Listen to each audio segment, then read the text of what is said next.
Tony Dunn. Ain't nothing to it but to do it, brother. Let's roll. In a world where Carolina Panthers fans have an insatiable thirst for Panthers news and opinions, only one podcast roars ferociously. It's the C3 Panthers Podcast.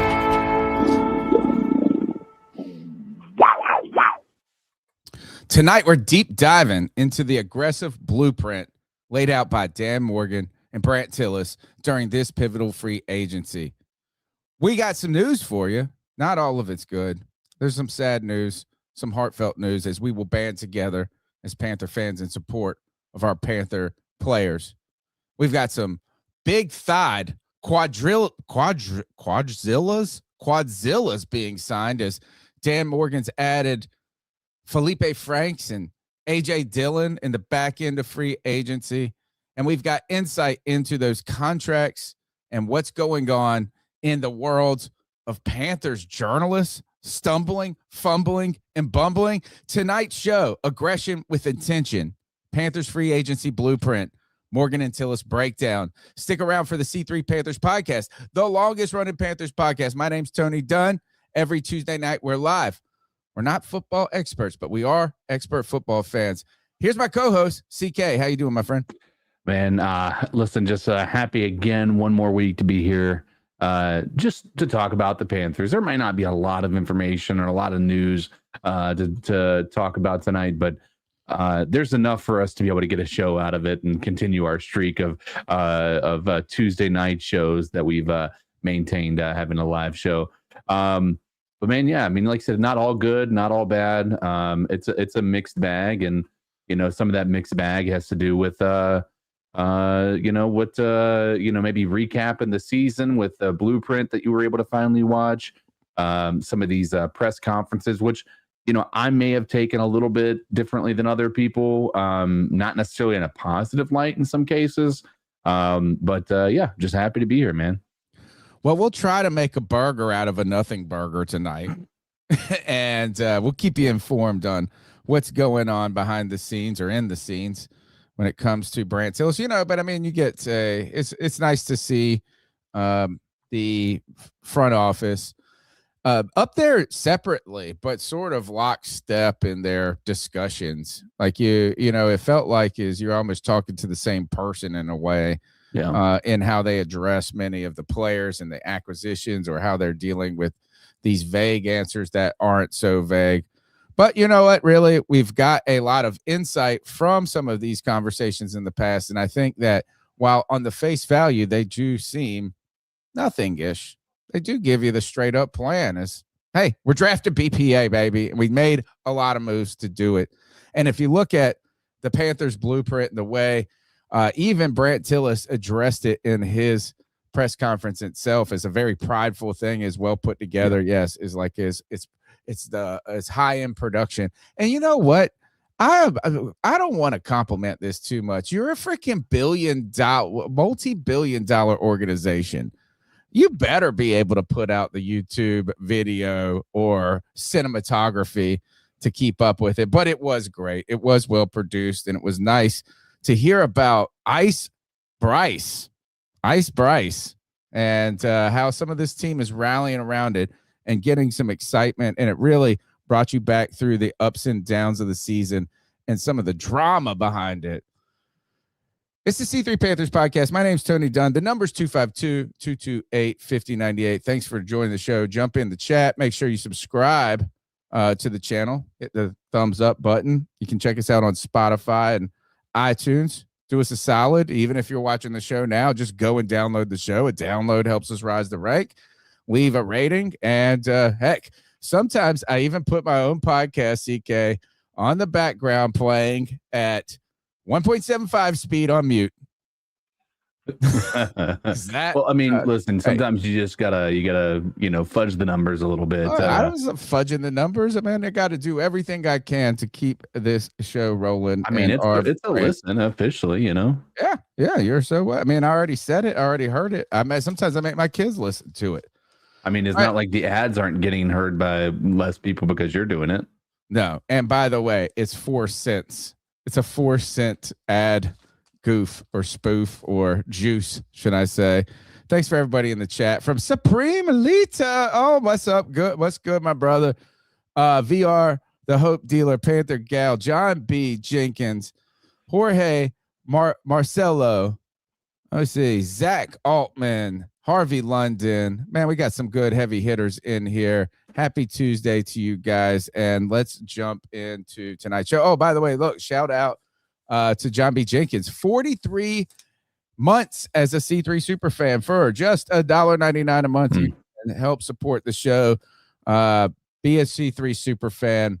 The numbers ebb and flow throughout the season, but these small, many hands make for light work. So we appreciate your time, your attention, your energy, your thumbs up.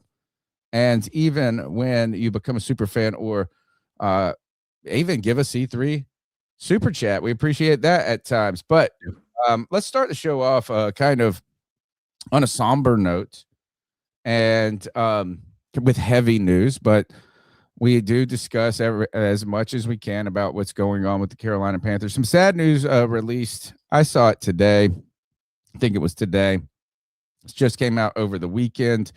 Let me put up the post here. Make sure we do everything as well as we can here. Let me see. Whereas I just blasted my own StreamYard out. I can't see myself. All right. Heavy news. I mean, this past Sunday, sad news was released. Defensive tackle Turk Wharton shared the heartbreaking news that his brother, who he called DB, or in this Instagram post, had passed away by suicide. Turk shared a lot. He came out. I mean, I think this was a brave moment for him, going through a lot, and I know a tremendously sad moment for his family and everybody associated with him. So with a heavy heart and condolences, I just recognize Turk Wharton and his family and what they're going through. And, we'll just keep this and let's put this out there. I always say, if I'm going to say in our prayers, I will pray for you. That is a guarantee. So not only will I be praying for Turk Wharton's family, but I'll get my mother, who is the biggest prayer warrior, who will get nuns around the world praying as well. We'll let her know about this. But this is what Turk posted on Instagram. It's very sad. Good morning. On behalf of my family and my brother, I want to take a moment to give everyone some closure.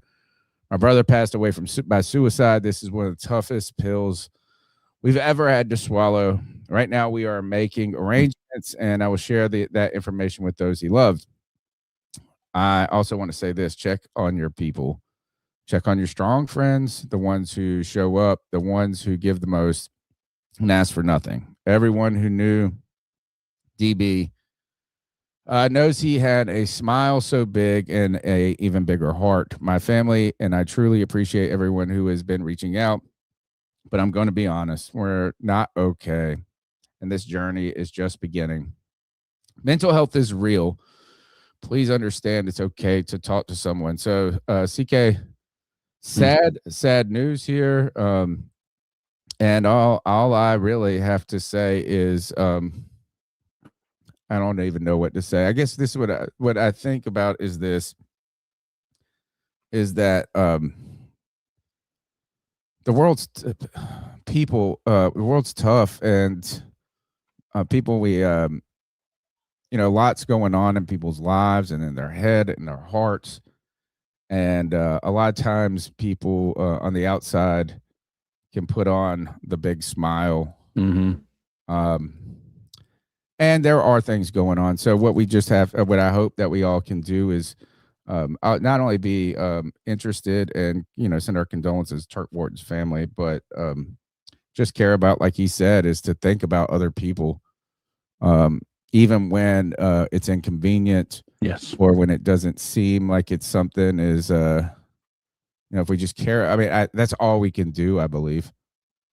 Yeah, I mean, I think it's usually a moment like this where you have somebody just kind of realizing that how fickle life is, how fleeting it can be, and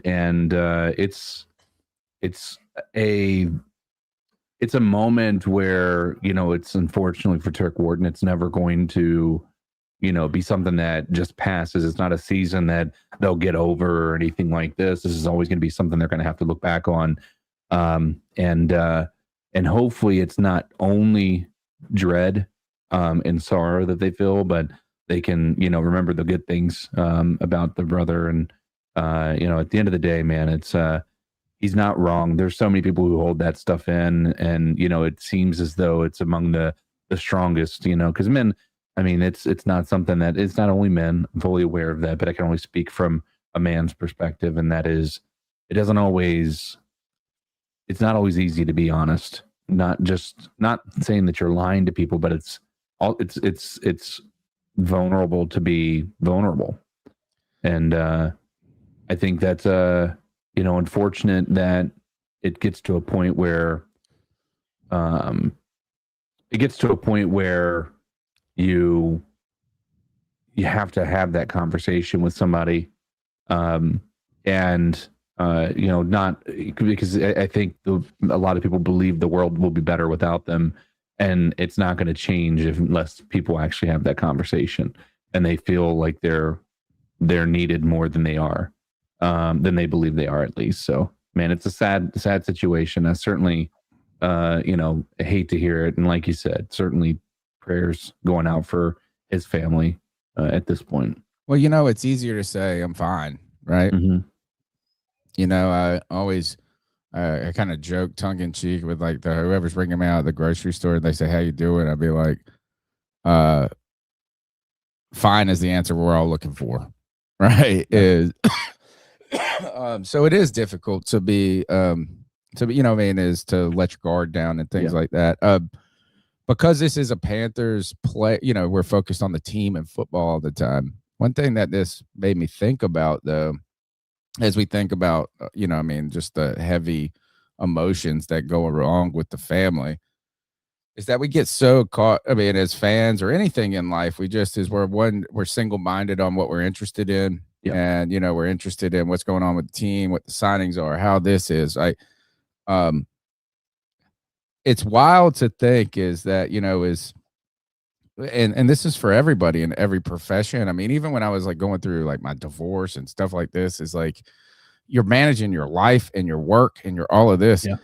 And these people, like, this football is their job, right? Is their and they really commit, like at like any high level super profession, they're committed at a level that even many of us who work hard and are very proud of our careers are not committed in that capacity.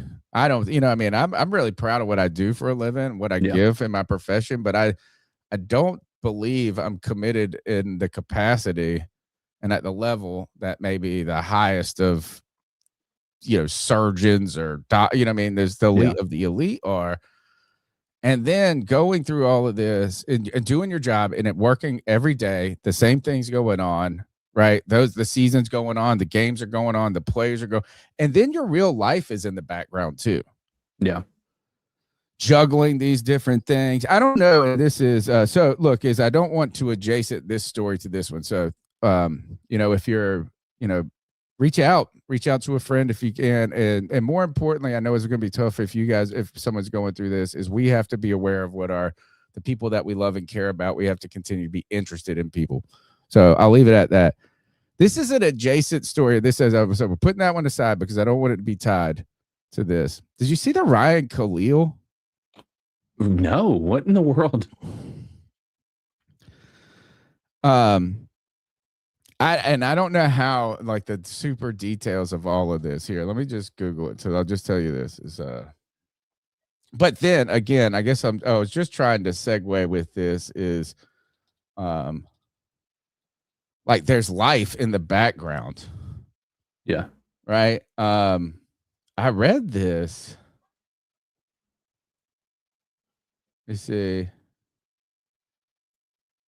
I think is something Hold on. Let me make sure it's this. This is Ryan Khalil. That's Matt Khalil. I read something this, and I hope I don't. Well, I'm not speaking out of turn here. But something that the effect of is that their first child wasn't his. Like they found this out in blood testing. Let's see. Probably shouldn't be talking about first.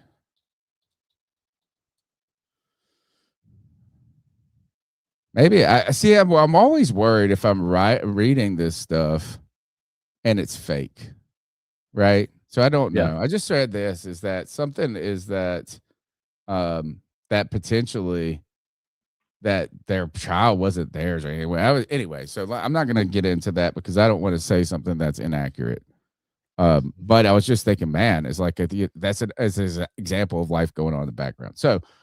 Without me doing any more damage, I guess, in this case, because I don't know if any of that is the truth, but we do know what is the truth. That there are some players that were Panthers that are on the outs, CK.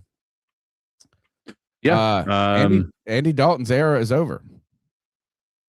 He's gone. He's gone to the Philadelphia Eagles. And honestly, the fact that we got anything for him with us having absolutely no leverage in the matter is unbelievable. I can't believe Philadelphia gave us anything for Dalton, but it was a necessary move. Andy Dalton was not an addition or an asset to this team.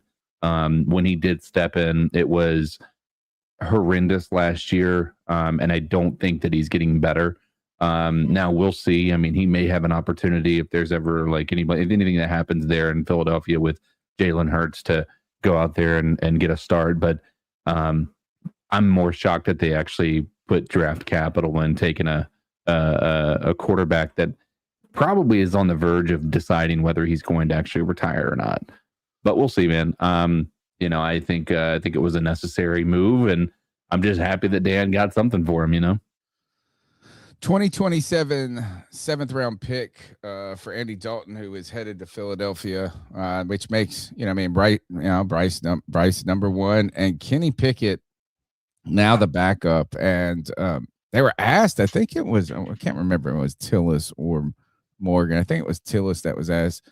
Ultimately, it's just like wanted to get faster. I think maybe it was Morgan. Want to get faster. Gosh, who was it? And Dalton wanted to be a number two somewhere else. Oh, it was Brandt Tillis, because they were talking about is they could have done it as a post June 1st cut. And really, he said this wouldn't have had any impact on our salary cap one year or another, but it would have an impact on another team and basically making him more attractive in a trade by getting him somewhere else earlier. The Tampa Bay Buccaneers are you've called them the wrong name. The Tampa Bay Panthers. Tampa Bay Panthers. Okay. I'm glad we're not in this position anymore, CK. Right now, I don't feel like we're getting the secondhand cast-offs from teams. And it seems like the Bucs are. Ashawn Robinson, a good player. I mean, both of these guys, I like the way they played.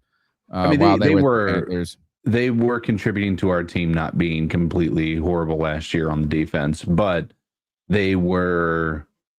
I would say they were depth pieces more so than building blocks. Does that make sense? Ashawn Robinson was a player that was brought in to be a rotational player. I mean, a good player. He played, I think, the story for both of these guys, CK, is they both played a little bit better than expected. Yeah. Ashawn Robinson kind of trended up throughout his time. He really played well while Derek Brown was gone. It felt like he was a big part of the team, and he earned a lot of snaps. And then Roseboom, who seemed like that kind of crappy retread linebacker from another team, started off getting a lot of shade from Panther fans in the beginning, but kind of finished strong. Yeah. I mean, I think more fondly of these guys' times than I think of a guy like Tahir Whitehead or something like that. Yeah, well, that was a horrendous experience as Panthers fans. So I mean, I think Rose Boom actually contributed. I don't think anybody was heartbroken that he didn't come back. I think we would have loved to have him stuck around just from the depth perspective. But did we know what the contract was? Because if they overpaid him, that's going to be kind of funny. I don't think it was probably anything good. Let me see. I'll look it up. Yeah. And the other thing is, like, is it becoming a thing to where, do you think it's two people from our defense that have decided to sign with the Bucks, right? And I'm guessing that there were other suitors, but do you think they decided to sign with the Bucks because they have maybe the insight? Well, not just the insight, but like, do you think they have some sort of they feel a certain way about the organization? I don't know. I think when you're this type of player, you sign whoever you can get, right? Maybe, yeah. Rose Boom signed a 1-year deal. I think this part has to do with Levante David retiring, and just a 1-year deal. I don't think. I know Ashawn Robinson got legitimate money. He basically did not take a pay cut. I love when these actually, I do root for these guys to sign with teams. Is like if you get cut, you do get all your guaranteed money from the Panthers and you get, or from a team, and then you get the opportunity to sign a another deal. So you get kind of like it's not like you're getting cut and you're unemployed. So you still get the guaranteed money, and then you can pile on. See, Panthers gal said, my mind did go there, CK, about the are they signing with a team in the division to kind of get back, show their worth. It's just enough of them to, like, what is it, 4? Or I'm sorry, 2 at least with Ashawn and Roseboom. But and then we got Felipe Franks, which we'll talk about that. I don't think it really is, CK. I don't think it's like anybody felt ousted by the organization or by the fan base all that much. I think what probably, if my guess was, is that just the teams in the division are a little bit more familiar with those players. You think they might be look at them? Yeah, they're just giving them more of a look than maybe somebody who hasn't seen them as much. I think that's a reasonable outlook on something that very well could be the other way. I don't think it's out of the question that they went somewhere where they could face the Panthers, especially Ashawn Robinson. Just his comments when they were asking about facing the Panthers, he just sounded so apathetic about it that it made me feel like there was something more to the situation than he just was. I mean, you know what I mean? Like, it's when there's somebody who has they kind of show this like lack of any emotion about it. Those are the ones that tend to actually be the most like invested in like a revenge situation. Okay. Now you also have the scenario like Rico Dowdle, right? Where he's just outwardly stating, his belief that, he's circling that game when he faces us. Why is it always that when we have somebody leave this organization, we always face the other team that they go to? Like, it has to be like Rico and Steve Smith and, Kelvin Benjamin. And I'm sure I don't know. It's just kind of the way the football. Yeah, but it almost leads to the credence that it's like intentional that they go to a team where they're going to face the Panthers the next year. I think it's difficult when it comes to like a Rico situation, is that so much is on the line for Rico, a player like a Rico Dowdle, particularly a running back where the window was so short, right, as for where these guys can be and where they can stand out. And Rico was already kind of passed off on 2 1,000-yard seasons. Yeah. I think part of his brash bravado talk, in a way, which I don't think it was that much, you know what I'm saying? It was like kind of confidence, like, look at what I did. Well, was in a way to pump his value on as much as he could from himself. Yeah. Like kind of a PR thing. I think the unfortunate part about it, where it's just an unfortunate part, is like when we say it's business, it's business, it's business. Well, it's business and personal to the players more than it is personal to the organization, right? So they're going to make these So, I mean, and we'll talk about this later with the Akim Ekwonu and the injury stuff that's going on, and how they were asked about how that's going to renegotiate and how they brought Rasheed Walker in. Is that while this is, I'm sure they do care about these players. I'm sure Dan Morgan and Brandt Tillis. I mean, I don't believe any of these people are bad people or cut, like this. Right. But the organization is a multi-billion-dollar organization that will continue on. Yeah. It will continue on. And on the other side, it's a player who this is their life. This is their livelihood. This is their moment. And so it is personal for a player, and it's far more personal than it is for an organization. So, I mean, look at the Steve Smith issue. Yeah. Is that, and how about this? Why don't we just bring that back up real quick, CK? I never got to go and watch it. You haven't watched his beatdown of David Gettleman? No, but you tell me, though, because I like David Gettleman. I did. I thought he was a decent GM for a minute, and he fell off. I do think his ego got in his own way. Sure. But these guys are moving a multi-billion-dollar organization around. And then Steve Smith has got a legacy. His whole life and identity is wrapped up with the Carolina Panthers, his livelihood. And so while it is business, it truly is personal to him. Right. What are your thoughts? Just tell us a little bit about that, what you got out of it from what happened there. I think what I got out of it is that Steve Smith wanted an actual conversation with somebody within the organization about their decisions, and it just felt like at least from Steve Smith's side of things, that everybody was being a bit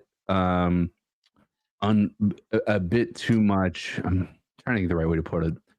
When you have people who talk behind your back, and then you maybe have a conversation with them, they just kind of skate it. They don't really address it in any capacity, or maybe they even lie about it.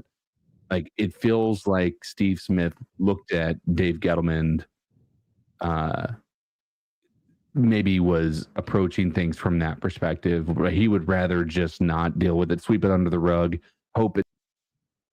I don't know, man. It just, I don't know. Well, if you remember, and I'm sure you remember, just to remind people, is that the rumor was that Steve Smith heard about it like on X or on ESPN radio or something. Yeah. I will say, I saw a cool reel today, and I do not know who the DB was that was talking, but he was a former Ravens player. And it was one that scrolls by, so it was so short, but he was talking about how he lined up with Steve Smith in training camp in Baltimore, and he made a good play, and he was feeling good about himself. He made 2 good plays. And Steve Smith, if you reach your arm in there again, I'll break it. And the guy was like, what the? He was like, I've heard what this guy's done. He was like, this guy is a different breed. He was they became close and stuff. So in tongue in cheek, though, I can understand why Steve Smith is emotional, right? His emotion fueled his game. I would argue and I'm a very sensitive person, right? Sensitivity can come out in defensiveness at times. So I would actually say that Steve Smith is probably a more sensitive person than you would give him credit for, and it's got masked behind that ferocious bulldogness. But I'm sure that Dave Gettleman and I would be a little bit more disappointed in Ron Rivera if they were just a little scared of Steve Smith. I just don't want to tell him the truth. I would be more scared. I would be more disappointed in Ron Rivera, former linebacker and man. We saw, but I always said that if you remember when I've asked the question is like, who's a player you want to have your back in a fight? Who's this? Who's that? Yeah. One of my friends asked me is, what's a player that you would want to that you want to be your roommate? And I always said, I don't know who the answer is to that question, but I know the answer is not Steve Smith. I would have to put. I'd be so scared if you ate his cheese nips. Yeah, no, it's Steve Smith is going to be is probably up there with somebody that will probably not have any reason to beat around the bush. He will be very direct with you, but I also think that the slightest thing would throw him off the wall with you. Yeah. So yeah, I think you're 100% right in your assessment of whether he should be your roommate or not. And if he is, you'd be very delicate. You better not throw his laundry on the floor that was in the dryer. You better put that in a laundry basket, maybe even fold it for him. Okay, other news, last news, and then we'll talk about the new faces in Carolina because free agency is not done in the background. Mike Jackson, this is a story about a current Carolina Panther, but keep an eye on this story. Mike Jackson Sr. just signed with Athletes First, a powerhouse sports agency, one that represents J.C. Horn. So one that's familiar with negotiating with the Carolina Panthers. And he's coming off really Pro Bowl type level season. He is entering a contract year. And you got to say, I don't know. I don't hear a lot of news, CK, about like, oh, this player signed with I mean, every now and then, particularly when who's the Rosenthal or what's the guy, the famous dude, the one that used to represent everybody. I think it's Rosenthal, really heard something like that. Lately. But every now and then you'll hear like, oh, sign with this legacy, you know. But other than that, I don't really hear a lot of agency news. But the first thing I thought, CK, is when Mike Jackson got a new agency. I don't know what his old agents.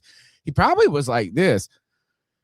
Dan Morgan got me for a bag of chips. I'm mad at Seattle. I'm not too happy about my current contract. Go get me some money. Athletes first. That's what he's saying right here. What do you think about the significance? Is there anything? I mean, I'm sure there is, but you know what we're thinking, CK. Yeah, I mean, as rightfully so, he's trying to get the bag, right? I mean, right now, I mean, he should. I mean, he led the league in PBUs. I mean, he was, while he was one of the more humble players on our team. He knew that he had some work that he needed to do, and it seems like he actually put the work in when he needed to put the work in. He didn't rest on his laurels. He didn't let that Dallas game when Pickens was eating him alive put anything.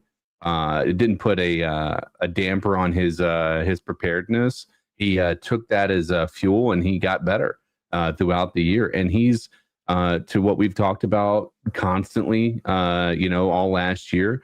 He more than lived up to that contract. And the contract that Dan got him, number one, getting him for that first year for, trading a fifth rounder, the guy that we drafted in the fifth round just straight up for him was a win. And then to get him for the price we did, for a 2-year contract. So we get him basically for, like he said, a bag of chips for 3 years.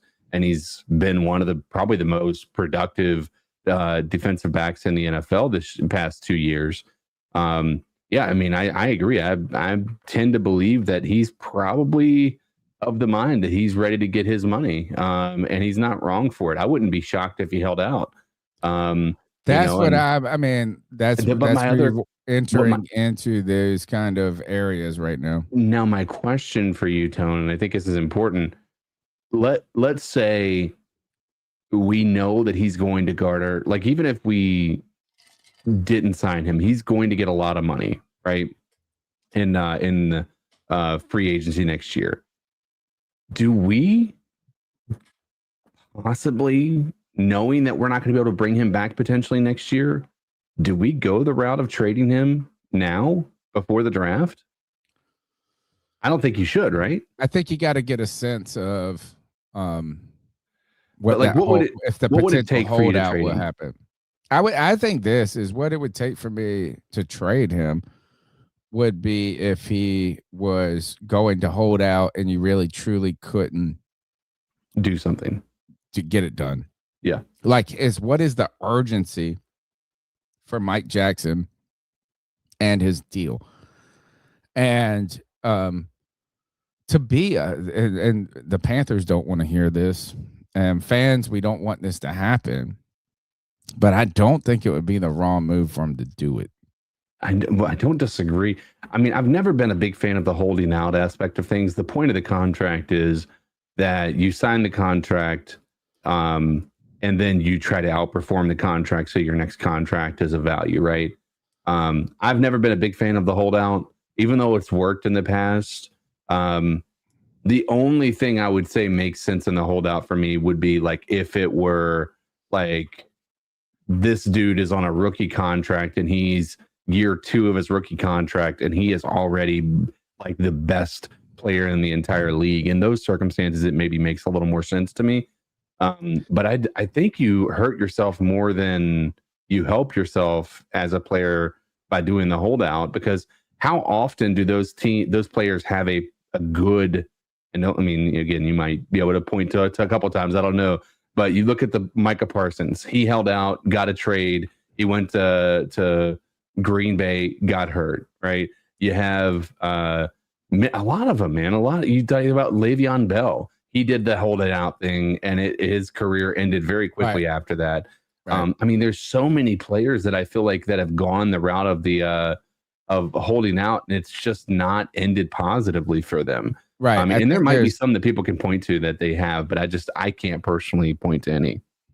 Well, because those examples, and I don't know, we'd have to go through and do some research, and maybe we'll do that when we have weeks of off season to talk about. And if it becomes a story, there's kind of, I think in my mind, 2 levels of what a holdout could be. It's the holdout of, I want to reset the market and the world and get the biggest payday. Right. And Mike Jackson isn't that player. Right. I mean, he's a very, very good player. But he's not going to be considered a number 1 corner throughout the league for the future. Right. Like, nobody's going to go out there and be like, this is a shutdown corner. That he is a top tier number 2 corner is the way I would see it. He's like kind of like what Josh Norman ultimately was, a top 2 corner. If you paired them with somebody really good, you got a fucking tandem. So I think if Mike Jackson held out with like, I want to be traded and another team's going to pay me the bag of biggest bags, then that wouldn't work out well. But I do think what the issue that goes forward here is that where maybe it would be like a legitimate thing is to force negotiations to like, it doesn't even necessarily mean a long-term extension, but he's like being paid peanuts basically. Yeah. And like, it kind of is like, this is, because what the Panthers could do and probably will have to do is, if he keeps playing to this level, is just let him play out the season and let him walk.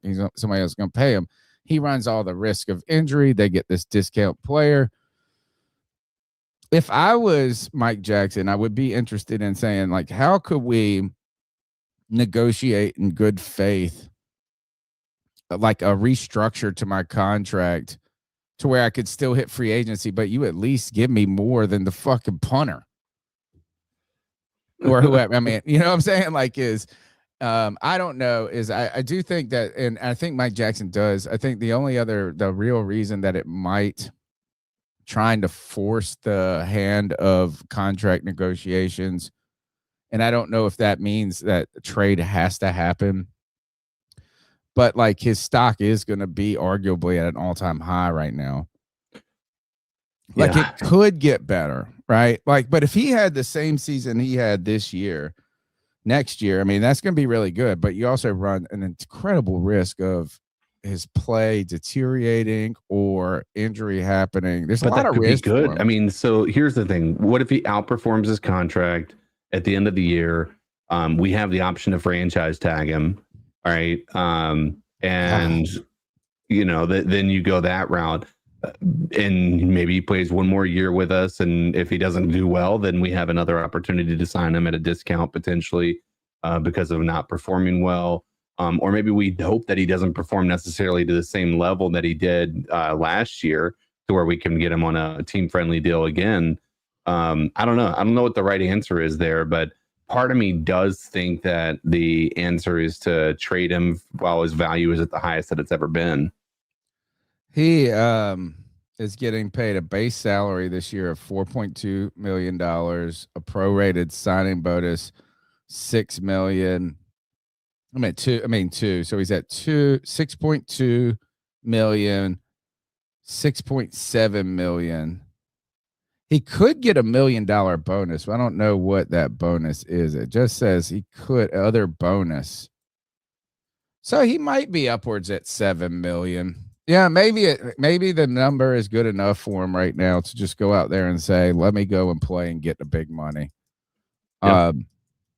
It would be nice, though, if the Panthers could work out an extension before he hits that and it becomes so big dollars. But we'll be watching that. We'll have to monitor because I'm a big fan of Mike Jackson. I mean, his play has been from the very moment he hit here. He's been one of the best players on the team and most consistent, available all the time. I feel like makes big plays.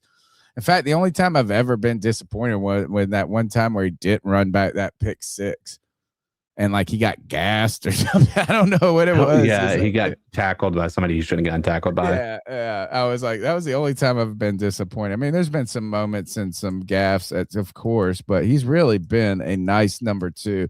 And if you could have a 1-2 combo of JC Horn and him, and then fill out that keep Morrig and add in continue to add those young players in the backfield, man, you really got a secondary that matters each and every game. Mm-hmm. All right.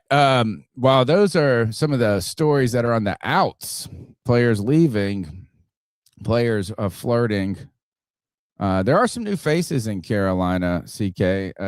Carolina made 3 signings this week since we talked on last Tuesday. And I think they were in this order. First, Felipe Franks, tight end special teamer, familiar face from Atlanta, versatile athlete. I think he played quarterback in college. He's played like 788 snaps on special teams or something. A ton of snaps on special teams. Felipe Franks, tight end, probably special teamer. The Carolina Panthers followed that up with A.J. Dillon, known as Quadzilla, the 250-pound back. I think he came up. Didn't he come up in Green Bay. And then went to Philly? Yeah, he didn't do anything anywhere else, but Green Bay, he actually had a semi-productive time there. He was a good player. He was a big, kind of like a not Michael Turner. Well, maybe a little Michael Turner, a little Mike Tolbert in him too. Mm-hmm. But brought him in to support. You got Chuba Hubbard and him and Etienne, and maybe don't forget Jonathan Brooks. Let's talk about those 2 picks, and then I'll tell you about Nick Hampton last. Felipe Franks, A.J. Dillon, your thoughts on those late additions to the Carolina Panthers? I feel like the bigger story is probably A.J. Dillon. So the A.J. Dillon one is less intriguing to me because I don't know that he's going to be. I mean, with us having Jonathan Brooks, having Chuba Hubbard. Now that also depends upon what your belief is on Chuba Hubbard, right? If you think that he's going to be able to, if you think this organization believes he is the guy still, then it's a unique decision to bring in AJ Dillon. I think he is this season. I think first of all is everybody is a second back to Chuba Hubbard right now. Sure, in the team's mind. Is like I think that my instinct is that they're going in. We paid Chuba. He's been productive enough. He's Last our back. Was maybe a fluke. Yeah. Well, I mean, and he finished strong though. Like we can roll this season with Chuba Hubbard, but he needs support. That's the way I see this. Chuba Hubbard needs support, right? And so I think that Dillon is. I don't know if we'll have to see how things shake out late. But I do see the potential he's on the team. Yeah. In a secondary capacity, short yardage back. Yeah, I mean, I just don't know with us having Etienne, having Jonathan Brooks and Chuba Hubbard. Like I don't know. That's a pretty crowded, room. It almost feels like AJ Dillon is an addition that's there simply to protect us in the event that we end up having to, maybe another injury somewhere, or maybe Jonathan Brooks isn't quite ready. I don't know. This doesn't feel like a signing that's of any significance. Number one, he hasn't really. No, he was struggling with injury last year with Philly. And I agree with you, CK, is I think you're right, is that like I don't think Dillon is being signed to be something on the team. Yeah. But to me, I'm interested in why the Panthers feel. Look, we've heard this weird talk always about them still wanting to draft potentially a running back in the draft, right? They went and got Trevor Etienne in the draft. Jonathan Brooks, who I'm the biggest on, like I want this guy. There's an opportunity, man. He's got like it's his recovery. Dan Morgan was very he evasive in talking about Jonathan Brooks' recovery. But I really could see this as like Chuba Hubbard, Jonathan Brooks, and then Etienne number 3, and then we don't need Dillon. I guess the only thing that interested me about this is why do the Panthers still feel like this capacity to either add at the running back or draft at the running back? And it actually comes back to me what I was thinking today. Like, why aren't we more excited about Trevor Etienne?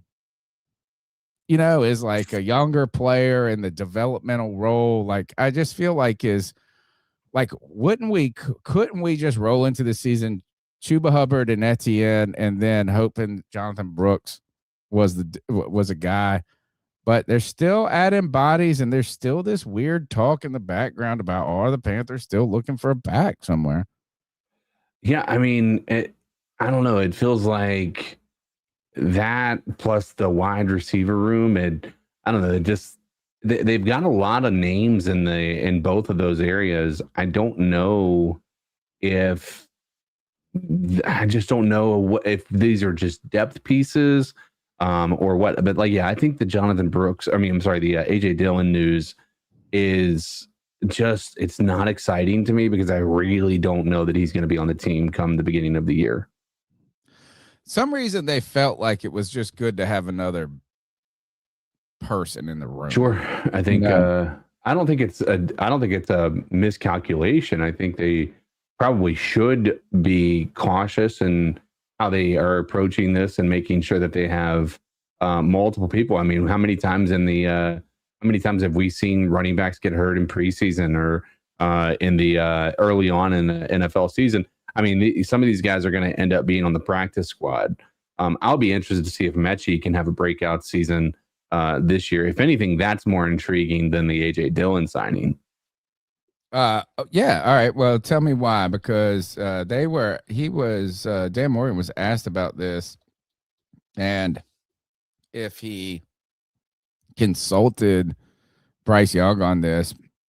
Again, I think he was just, we'll see what he can do, that kind of thing. Mm-hmm.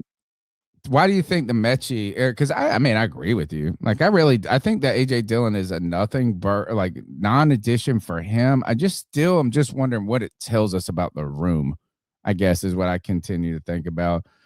Your thoughts on Mechie, real quick, and then I'll tell you about a little bit about Felipe Franks' journey.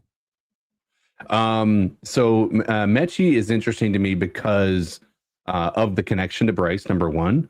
But I mean, he's really not been able to find a tremendous amount of success in the league, but he does offer that high speed burner type of a situation where you could have a guy like that who can, stretch the field out and give you a target that can get open down the field. And the same thing, I guess Horn was supposed to be too. So, I mean, it's not necessarily an entire upgrade, but I will be interested to see how that connection with Bryce is going to translate. Because I look at the connection when you see Jamar Chase and Joe Burrow. when they got on the field together, it was like, it was very clear that those guys knew each other very well. And it'll be interesting to see if that'll translate the way that I think we all are hoping it will. I think that matches what Dan Morgan talked about with adding Yak to that room more. Yeah. Is that you got these guys that can go out there and get, and I think that to me, that was always what I was so sad. Like, I know everybody shits on XL all the time, and I'm still hopeful for him. I'm not rooting against him. But I remember when he got drafted, that I was like, I just can't wait to see him mash a DB and run like 30 more yards. But all of that, one thing with XL that I've seen, and some of the, I won't say, I think Coker is actually real good about this. It's just going up. Like, it seems like his plays just turn into more somehow. Not that he turns it upfield. A lot of times they're just downfield plays. But like, I'm always mad. It's like XL like gets the ball, he's always falling down or stepping out of bounds or something. Yeah. It's like it's never more. And you're just like, you're a big giant mug and you should be going. But Mechie always turns it upfield and gets more yardage. And second round pick, struggled with health and leukemia, and went through all of that. And I thought Dan Morgan's answer on him or response was just very measured. It's like, look, we know about the history, we know about his draft status, we know about his challenges. We're excited to see if he can fit in, what he can do. Not a grand expectation. Now, I actually feel bad about this Felipe Franks now because he was a Panther, dude. Yeah. I forgot that. All right. Felipe Franks entered the NFL as a high-profile quarterback prospect and standout from Florida and Arkansas. So that quarterback athlete guy, that how they transition. I think that Arkansas guy or whoever it is that set all of those crazy combine records is probably going to have to start thinking about those things. Is like, do you want to just say I need to be a quarterback or nothing, or do you recognize that you're in the league, you could get drafted, and you tell a team I'll do whatever? He had a decent. Hey man, look, he was a redshirt sophomore in Florida in 2018. He had 31 total touchdowns, 24 passing, 7 rushing, ranked third in the SEC. He signed with the Falcons as an undrafted free agent in 2021. He's just bouncing back and forth from Carolina to Atlanta. He's 6'6", 241 pounds. Last year, he appeared in all 17 games, recording 11 tackles, playing 299 snaps in kick coverage. So he's a special teams specialist. It's his second stint in Carolina. He played 16 games in Carolina in 2024. So he does not have so that would have been when Canales was here. He had 10 tackles when he was in Carolina and a fumble recovery on special teams. Dave Canales praises him as for his personality, that kind of 100 miles an hour motor of guy, which is what necessary to kill and live on special teams. And there's a real role in the league for guys that can just be this. You can stick around for a while. So 1 year deal. We don't expect him to really see a primary, like a tight end role. You'll see him work out with the tight ends in training camp, but he is going to be a special teams anchor. He's only had one NFL catch, 12 yards with the Panthers in 2024. So that we got Nick Hampton too, former App State standout, coming back to the Carolina Panthers, outside linebacker. It's kind of gotten lost in the sauce in LA with a bunch of guys ahead of him. And these are late fill outs, CK. And I don't know if any one of them, like if you go back to what you were talking about with AJ Dillon, it can't what are they really doing? And I don't we're not excited, but there's some reason the Panthers are making these moves for a roster going into the draft, I think. Mm-hmm. Not like saying, oh, well, we don't have this, so we got to draft this, but there's something in the background, the fabric of the team that they're interested in stabilizing with this little bit of money. Because why sign these guys? Like, why even do it at this point? If somehow you didn't think that this wove a stronger fabric for the Panthers. Yeah, I mean, I think with I think any of the moves that have happened the past couple of weeks are simply just depth. Yeah, there's nothing, course, but there's something important to that. There is incredible importance to that, and that is that we've had some issues with health on our tight end room. From Jatavian Sanders to Tommy Trimble to, even what's his face, our draft pick from last year. Anyway, I can't remember his name. Position. Yeah, tight end. Mitchell. Yeah. So, I mean, I think he had an injury as well. So, happy to have some depth pieces here to keep us more cohesive as a unit. It's also nice to have him come back knowing that he has some understanding of the team, and even having maybe some because he was here while Bryce was here too, if I'm not mistaken, right? Yeah. Yeah. I think like it comes to is like we don't know it because we're just fans. Yeah. And we look at the box scores and stuff like this, but how special teams truly is a real component of the game, the third side of the football. And whether it be Isaiah Simmons that you talked about is like who was it? This would have been when we first got the Panthers podcast started. I mean, the C3 Panthers podcast, and we got it just signed with the Panthers. I was like, I was fighting. I was trying to get players on if I could. I was messaging them and emailing them. And it was just a guy that had played 13 years in the league on special teams.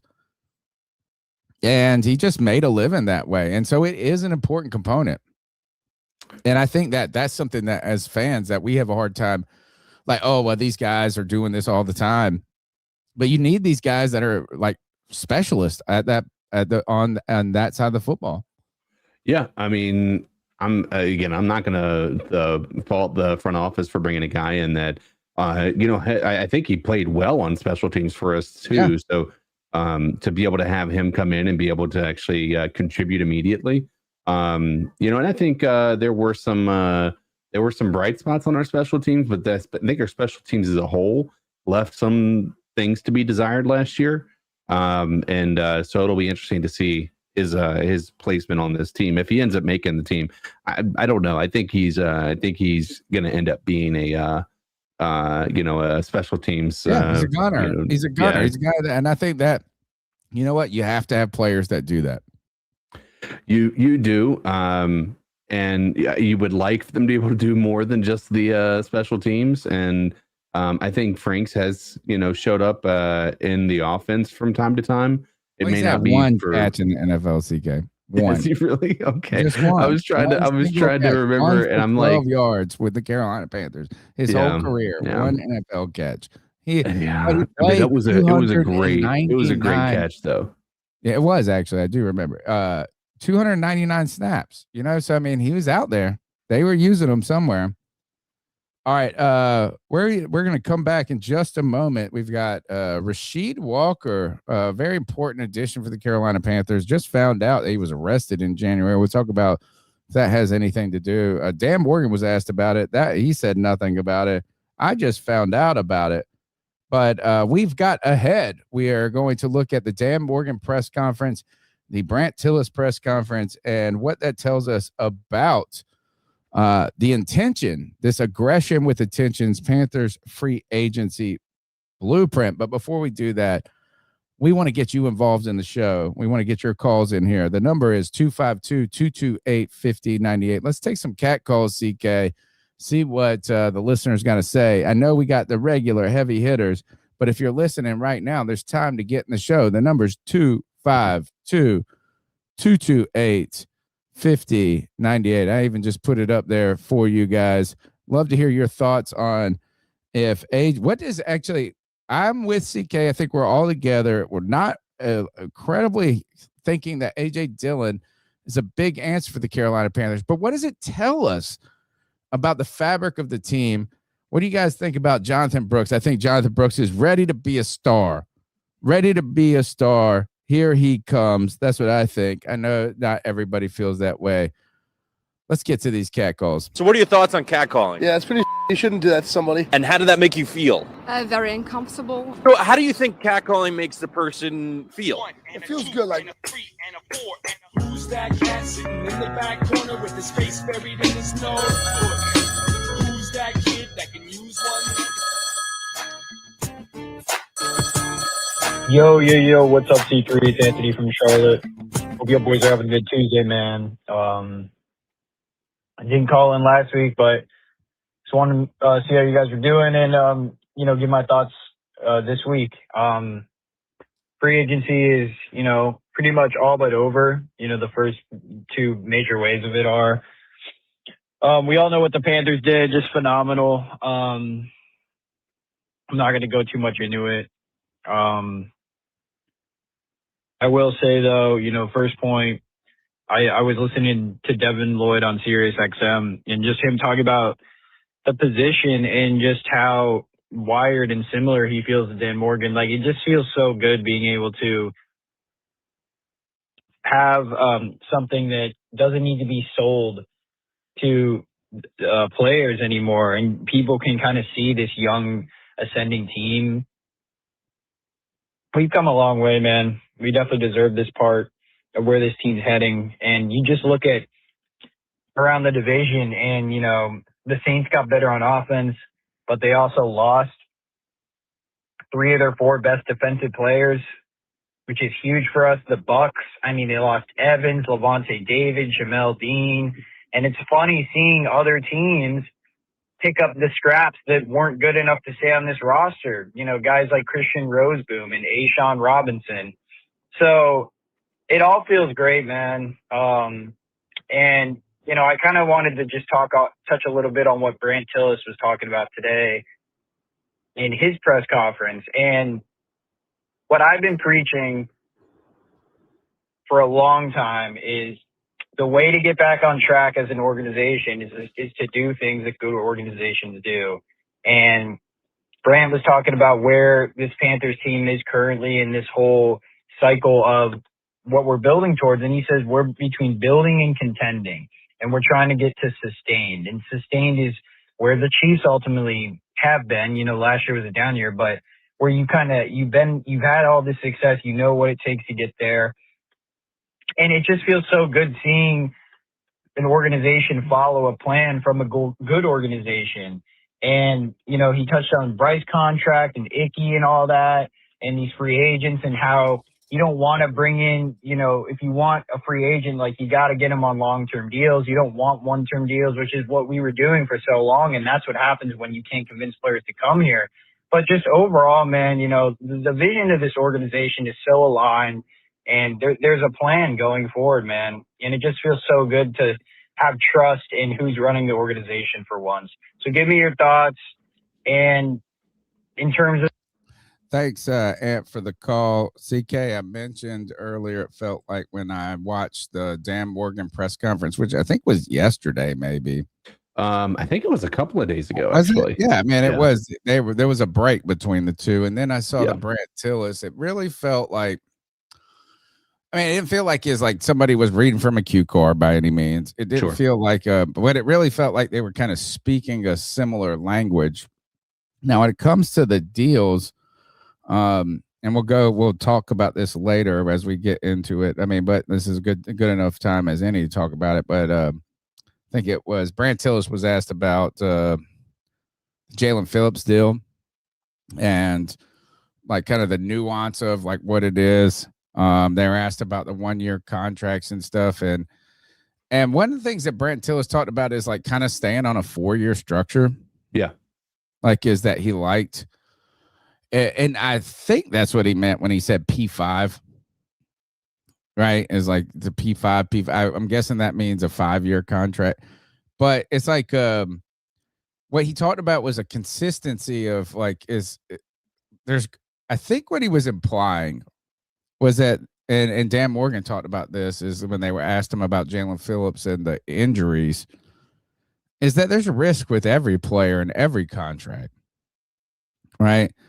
And what you're just kind of trying to do is keep what Brandt Tillis used the word consistency with the contracts to where you never overloaded at any year with anything, And so when you kind of say on this 4-year cycle is like, yeah, you paid Jaylen Phillips a lot of money, you know what he's accounted for, but you're in this kind of 4-year cycle. You're not locked in too long to it. You've committed to it, and you're rotating these in a way that you anticipate continuing to do this. But it seemed like they were interested in doing this is signing significant deals, but nothing that was franchise forever deals at the same time. And I just kind of think I go to baseball a little bit, which is a completely different animal, no salary cap and all of this, fully guaranteed contracts. And the way a baseball player can live and play is far different than a football player. But I still think it's bananas when these baseball teams like that, we're signing this guy to a 15-year contract. Dude, and it's fully guaranteed. Your whole future is locked in and tied in the identity of this player. And I feel like Brandt Tillis was just saying, look, I think Dan Morgan said, look, there's a risk with any player. We know there's an injury history. I liked him. I like what he can do. We'll talk about it. We have a clip from him later. And then Brandt Tillis goes, yeah, it's a lot of money, but it's not too much money. And we're prepared, and we were cycling through this, and we're not doing too big of deals or too small of deals. We're not piecemealing, we're mealing. Yeah, I mean, I think Dan Morgan's press conference was very much, it's kind of level-headed. I mean, there was nothing that was over the top, but I mean, he did, express that, I told you guys, that we were going to be aggressive, and he was talking about in his press conference that he obviously went into that first day of free agency knowing that you're going to have some.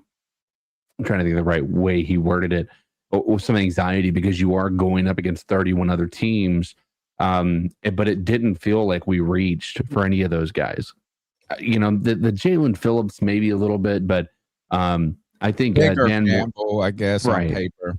Yeah, on paper. But I mean, at the end of the day, they did what they needed to do to shore up their defense, and they made in my opinion, some of the biggest moves, getting the best free agents available at the 3 most important positions of need for us right now.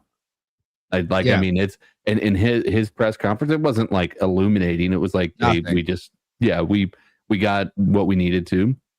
I listened to them both twice, and I felt like the first time I listened to them, I was like, oh, there's some juicy tidbits in here.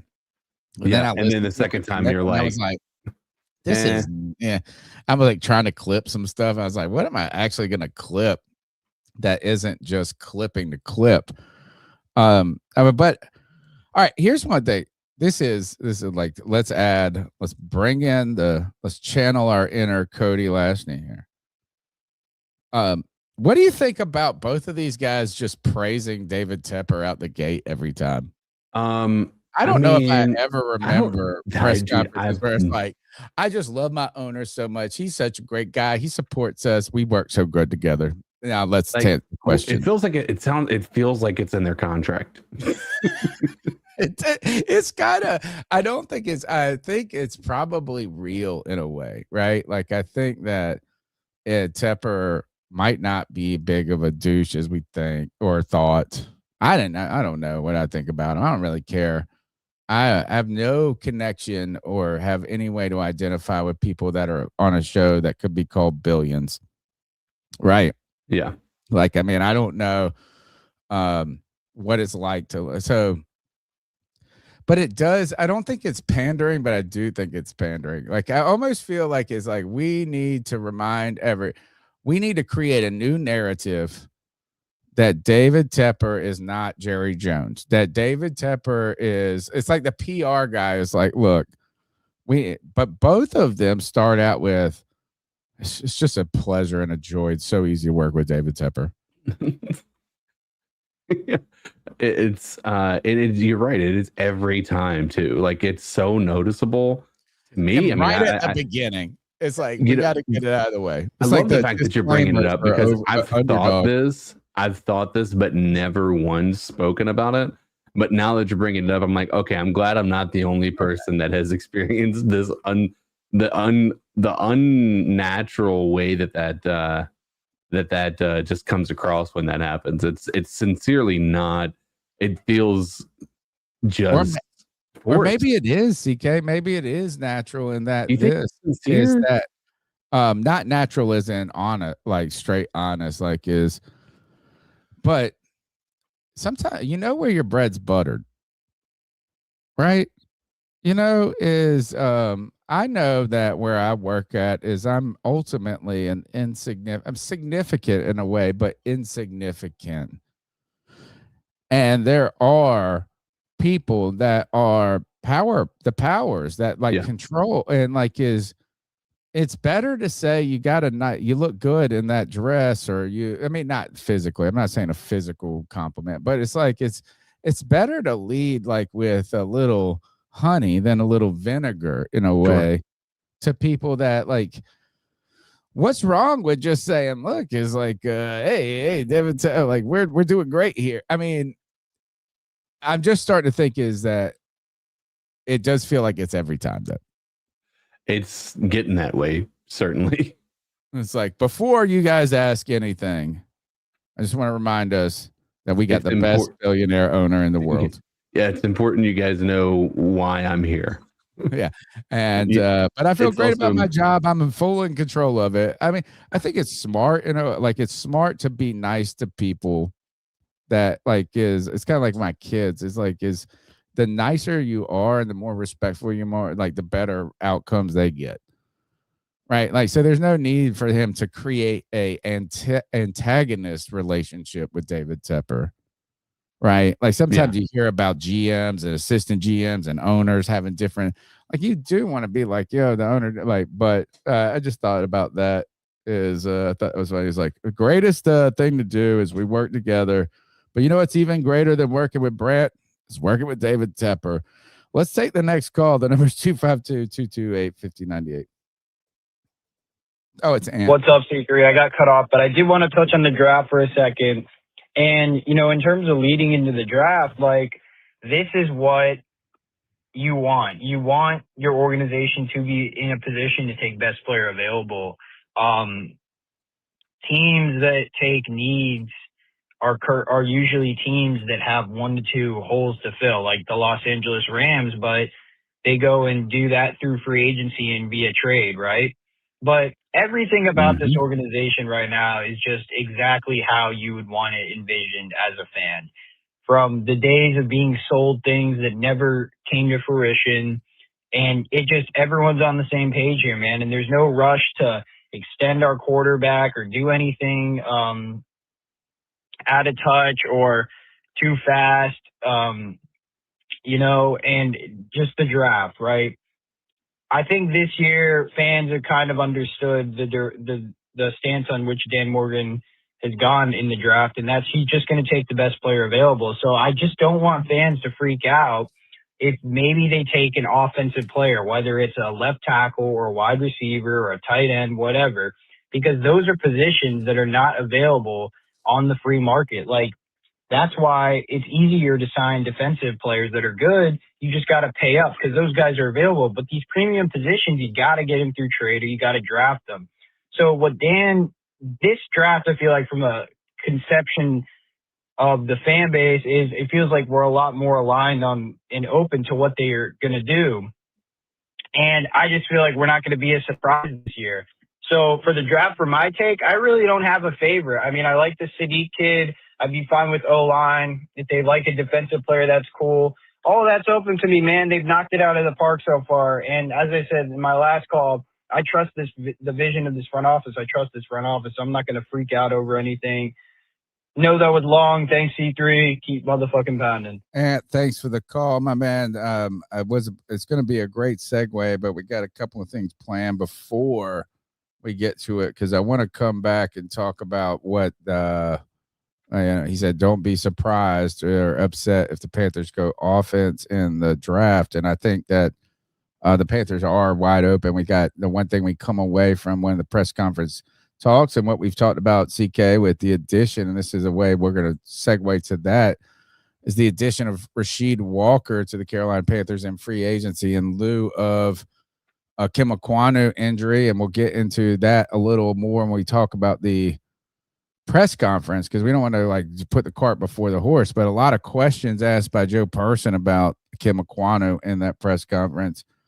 But like what Rasheed Walker has done for the Carolina Panthers in that signing, and then while it might be a 1 year, whether you think it is great for the Carolina Panthers or if he's all that great or if he's just something regular, we can debate all those things. But we knew, like you said, you came on last week's show, CK, and you said, I was happy to hear about the Rasheed Walker signing because it does give this kind of, I won't say latitude, which it does actually in the draft and all of this, but the real scary part is all of the great things that the Carolina Panthers have building on, whether it be offense, whether it be the free agency additions they made. It is sort of a house of cards, and you don't want it to be taken away because you have one weakness that just undermines a complete season of progress. And we watched we'll talk about the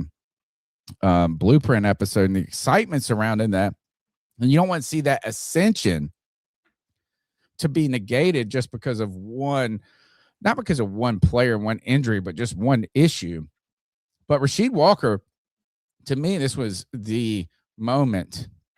I mean, I was over the moon when we come out and we get Jaylen Phillips, Devin Lloyd, this aggressive, or not aggressive, but kind of blue chip. It's almost a free agency where I'm not used to being that the Panthers being talked about in the first moments of free agency.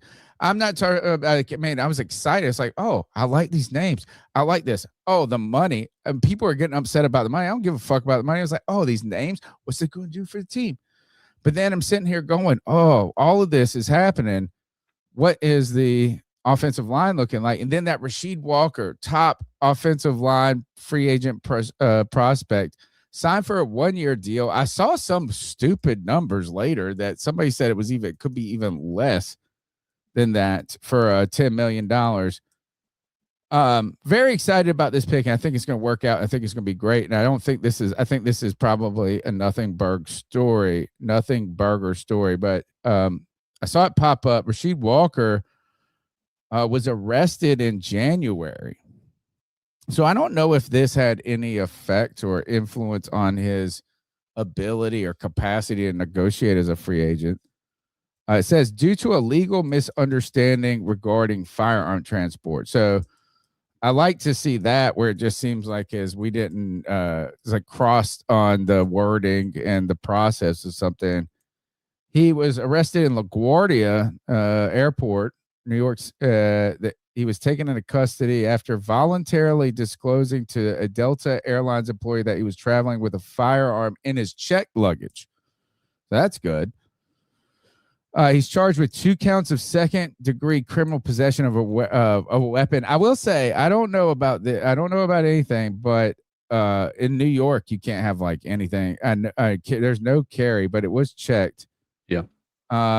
It was legally licensed in Wisconsin, stored in a lockbox. So that all seems like on the up and up. New York's strict gun laws do not recognize Wisconsin permits.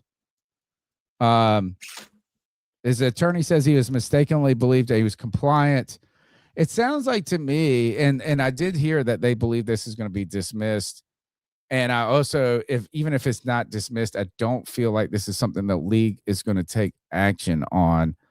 So we got to talk about everything because it's the offseason, CK. But to me, this is only makes, if this did make him cheaper, I'm all for it.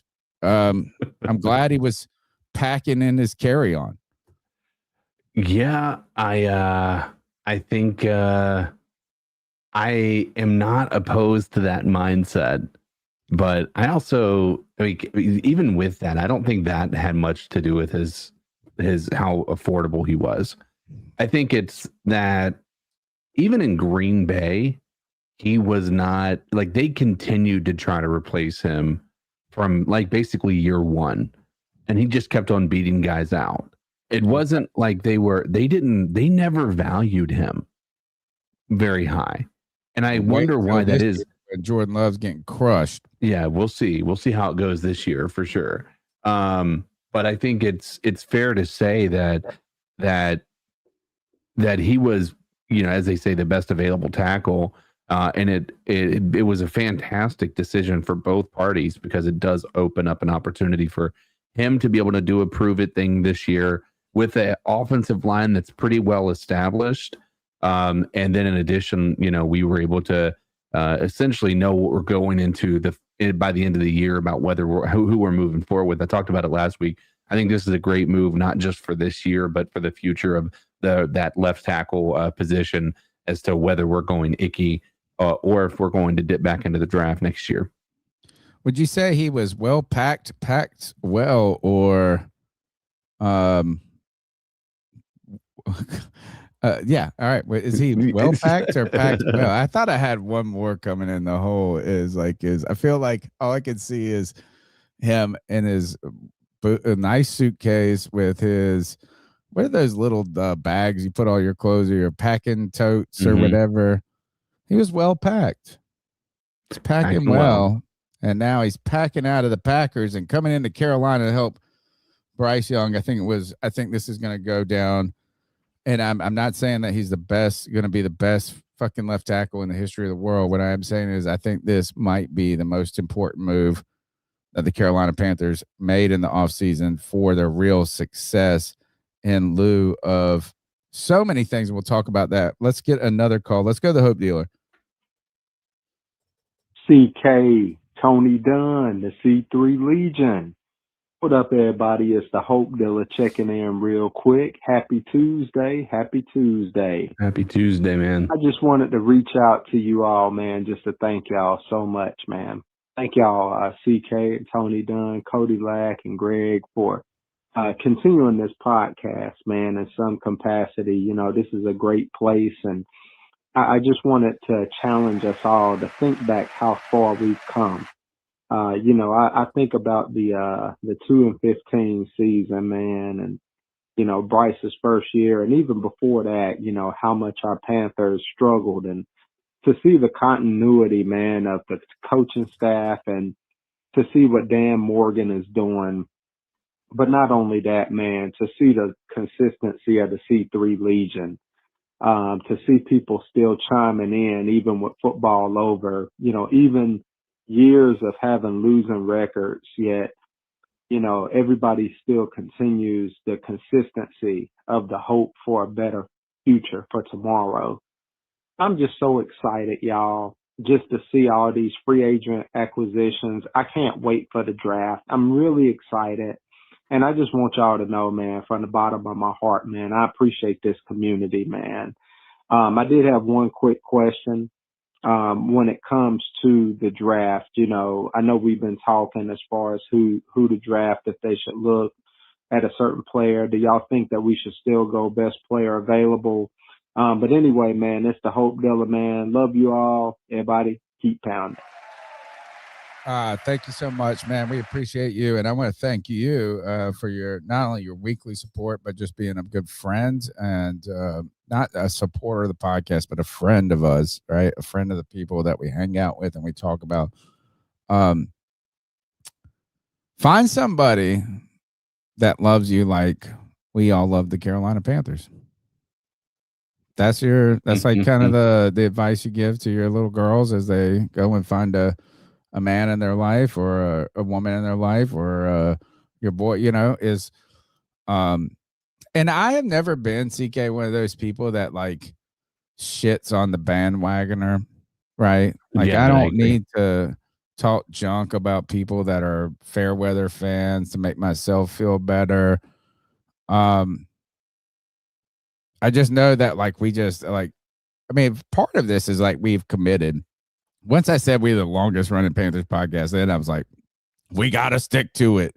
CK and them are like, You know, I mean, there's nothing go. I mean, they usually don't do this. CK supported me so much, but like, there's been moments where it's like, do we really? Can we move it? Like, and no, this is our shtick now. But at the same time, there is something so rewarding in caring deeply through the worst. Yeah. Like it does show a little character to you. Like I celebrate Browns fans. There's this bar, CK, that I don't go to the bar scene as much or at all really right now, but that, like, I mean, it was like, it's a cool, it actually closed down for a while, but it was like a good pub, but it was a Sunday type fixture. And it has a sign that says this is like the Browns tailgating spot. And I remember it was like week 1 of 2 years ago or 3 years ago. And they had decoration. I was like, man, these mugs, God bless them. I love these people. I was like, this is the most excited they're going to be all year, week 1. That's rude. But they were like, but I mean, if you think about the commitment of a Jets fan, a Dolphins fan, a Panthers fan, of so many people, fortunately, we've had some moments of success that have really made it easy in our young life, but we have had a long road to hope. But it does show character. Like, if the Panthers pop off and are like hitting that playoff to the moon, to the Super Bowl, or playoff year after year for the next 3 years, this podcast and this chat will be blowing up. This community will be blowing up, and we'll be thankful for every single person there. We'll be happy and welcoming. But you know what is, like, you know, something about somebody's character when the times are tough. These, as Thomas Paine wrote, these are the times that try men's souls. But I don't feel like we're in that time as much anymore. Yeah, I don't disagree. It feels like a different day. And you know, we've been waiting for this corner to be turned. And I think, you know, a lot of these people have been here, you know, with us through thick and thin, through the doldrums of bad seasons and off seasons and everything. And so we can't speak highly enough of all the support that people have given us throughout all of this, because it doesn't go unnoticed. It is absolutely incredible. What people have committed to doing to keep this community going in a positive way. So kudos to all you guys and the Hope Dealer for always trying to keep everybody positive with coming in with always having some hopeful things to say. How about this? Is Nick from Mass, my good buddy, our good buddy, long time, you know, community member, Massachusetts guy who loves the Panthers, who is given a lot. This guy is coming down. He's coming to my house next month, and we're hanging out. He's spending the week, like, he's actually helping me with some electrical work around my house, and then we're going to the damn lake for the weekend and stuff. But like, this is like, it's wonderful in those moments. And when the times are going to be going great, then these calls are going to be popping off like crazy. There's going to be 20, 30 calls, but the Hope Dealer, John B. Jenkins, and calls are going to rain so much louder in those moments. Let's go to John B. Jenkins, my brother right here. He's going to give us some alternative football updates. I love this because some people are like, I don't care about football. Well, you know what? Guess what? We care about everything right now, especially the fish. Let's go, John B.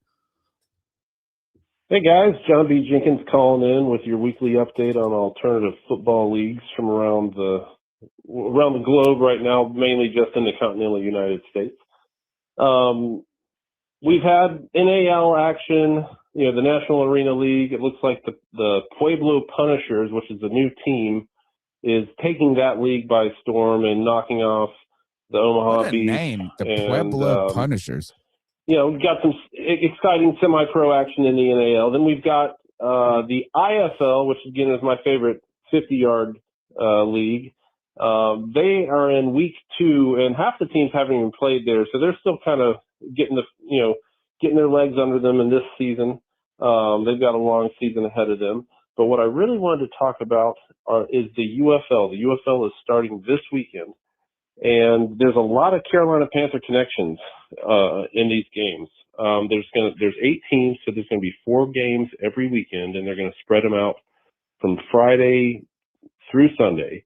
So starting off this Friday, March 27th at 8 p.m. on Fox, it will be the Birmingham Stallions at the Louisville Kings. Oh, I'm a Stallions fan. Matt Corral has been named the starter for Week 1 for the Birmingham Stallions. His new head coach is A.J. McCarron, and Matt Corral will be the starting quarterback for that game. All right, I'm pausing this for 1 second, CK. Are you listening to me? Yes. I feel like everybody on this podcast that's listening right now, and you and I went Friday night. Like, we need to, we're not going to do a live watch party, but we need to get on the internet and pillage Cody Lashney's fucking Twitter. And just be like, Matt Corral, greatest of all time. Stallions, go Stallions, go Stallions. We need to let Cody know we care about Matt Corral. Let's keep going. Oh, hey guys, I rewound it. Hold on. Starting this weekend, and there's a lot of Carolina Panther connections in these games. There's 8 teams, so there's going to be 4 games every weekend, and they're going to spread them out from Friday through Sunday. So starting off this Friday, March 27th at 8 p.m. on Fox, it will be the Birmingham Stallions at the Louisville Kings. And Matt Corral has been named the starter for Week 1 for the Birmingham Stallions. His new head coach is A.J. McCarron, and Matt Corral will be the starting quarterback for that game. And then Deonta Brown will be his starting right guard. Oh, this is Cody's Deion game. Kane actually is going to be a wide receiver for that team. He was a practice squad player for the Panthers. I don't know if anyone remembers him, but anyway, on Saturday, March 28th at noon, we have the DC Defenders at the St. Louis Battlehawks on ESPN, and Ricky Prohl is the coach of that team, or of the St. Louis Battlehawks. So he's going back to his old stomping grounds to coach the St. Louis Battlehawks. So that should be pretty exciting. And then the next game on Saturday is at 4:00. It's the Houston Gamblers at the Dallas Renegades. I don't think there's any Panther connections on this game, but that game will be on Fox at 4 p.m. And then on Sunday, to round out the slate, at 8 p.m., Sunday night, 8 p.m., we have the Columbus Aviators at the Orlando Storm.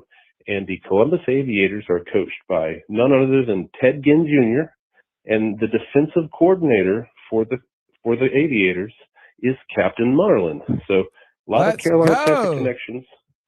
And anyway, that's what I want to share with you. So that's what I've got for this week. I'll have another update next week. And until then, this has been John B. Jenkins. Keep pounding Carolina Panthers. Keep pounding Panthers Washclaw. Go Fish. And keep pounding C3 Panthers Podcast. Go Fish. That, to me, might be one of the best alternative football updates we've heard so far. And we all love Cody. He's our brother. We're all in love. Like we're all in good contact with him. Don't worry. So, but I do want to slightly troll him on this Matt Corral, Deonta Brown thing right here, because that we got to ask him. Can the Stallions beat the Carolina Panthers? I think that would be hilarious. We got one last call, and then let's get in these press conferences. Hey guys, the girl that makes them how I am called in a hot minute, but y'all was saying something about David Tepper, and the guys are praising David Tepper, and I will say something about David Tepper.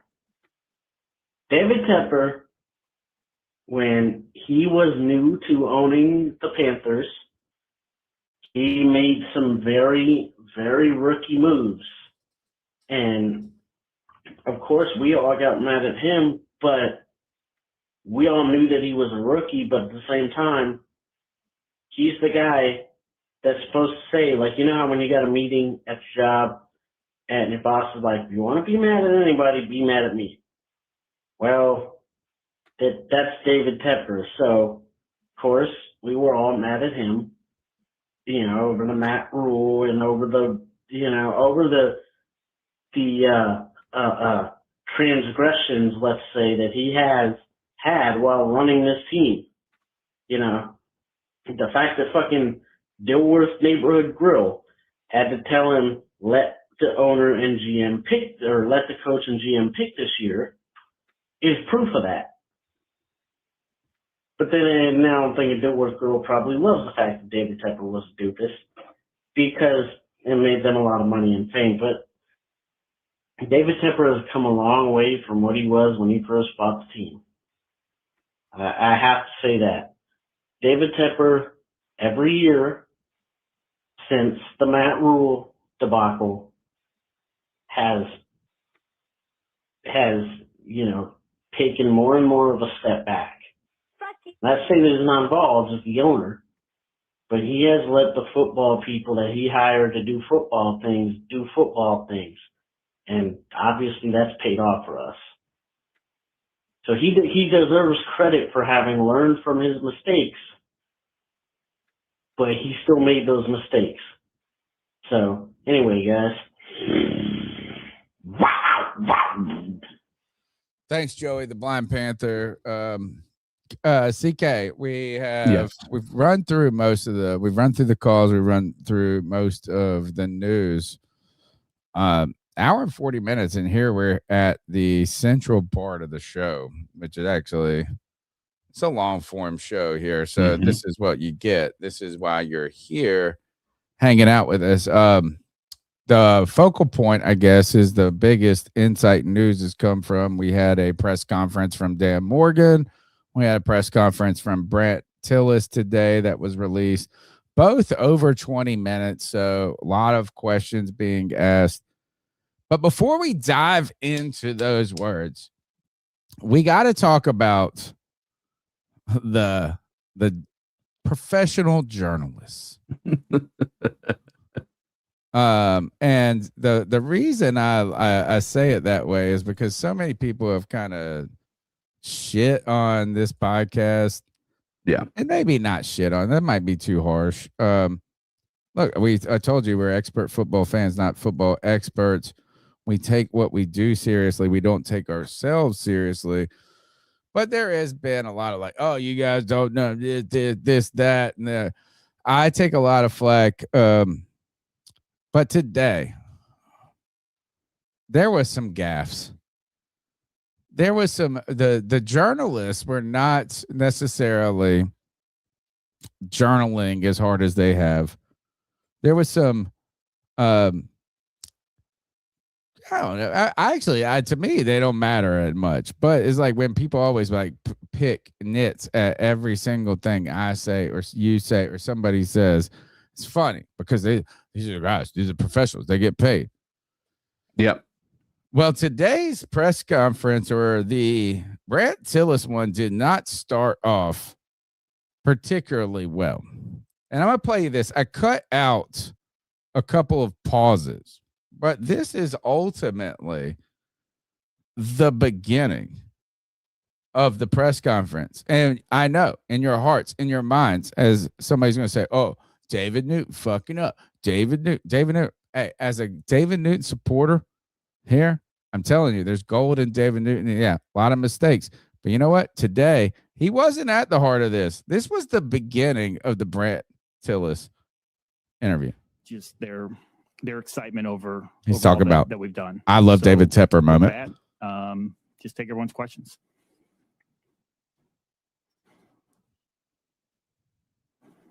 Questions for Brandt? Anybody? Questions for Brandt? Anyone?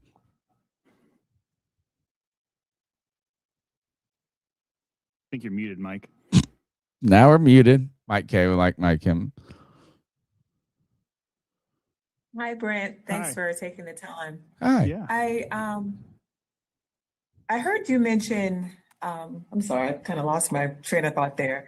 But one of the So things the podcast starts out today, or the press conference starts out with, hey, I love David Tepper.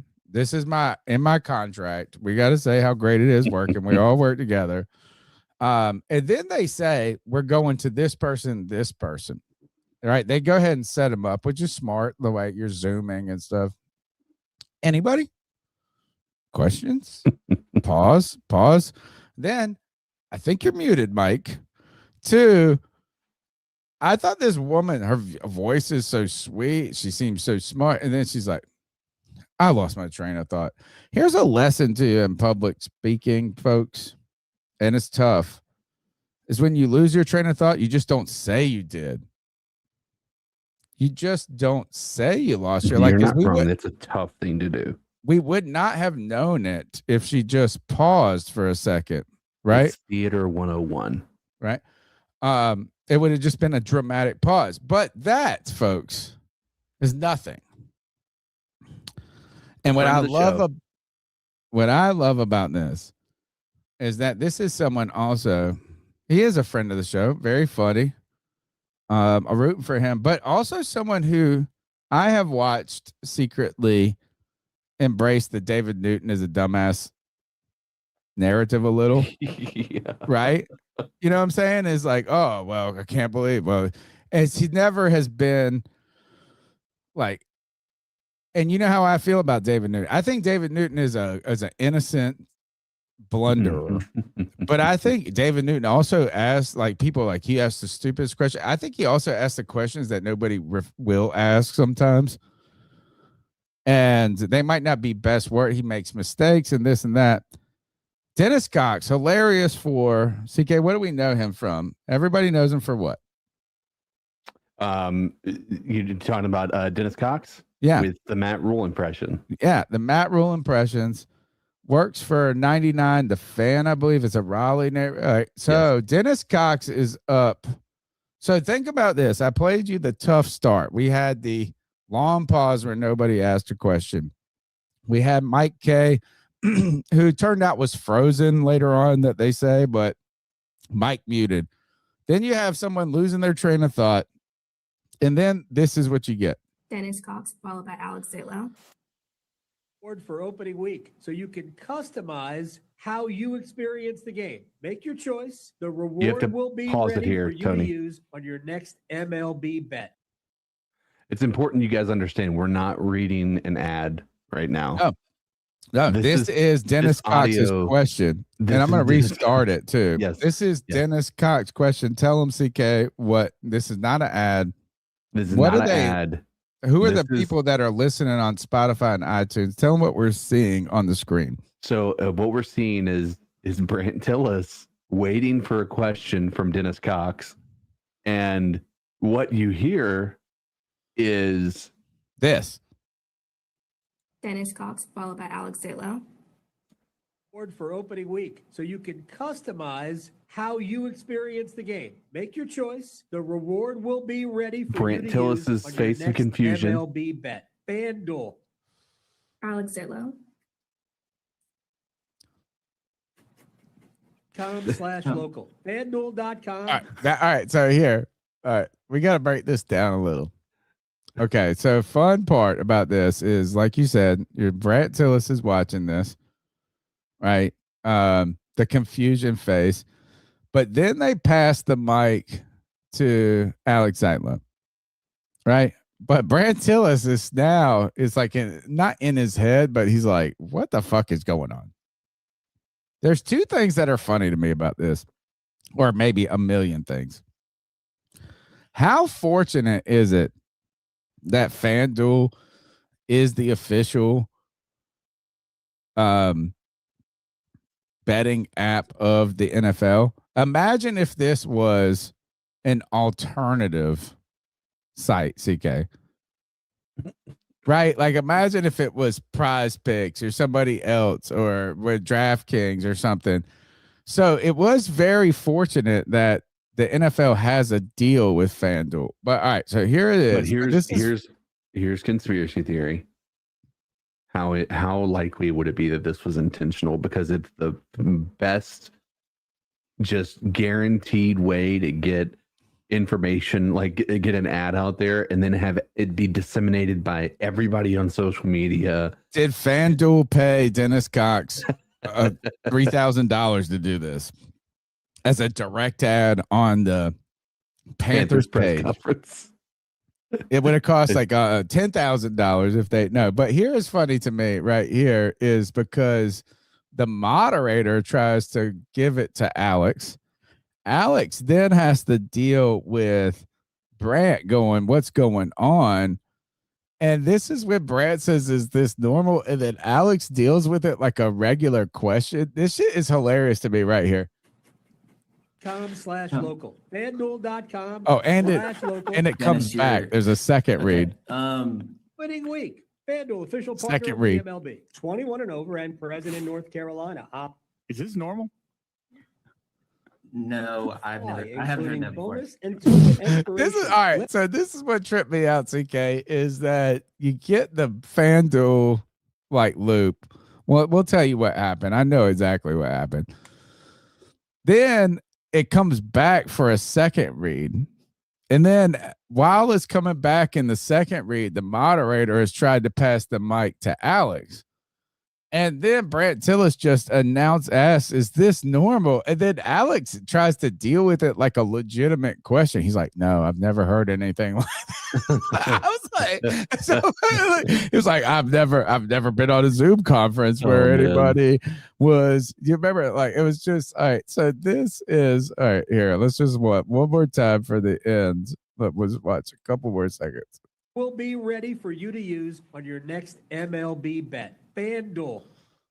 Alex Zillow. Here, the comeback.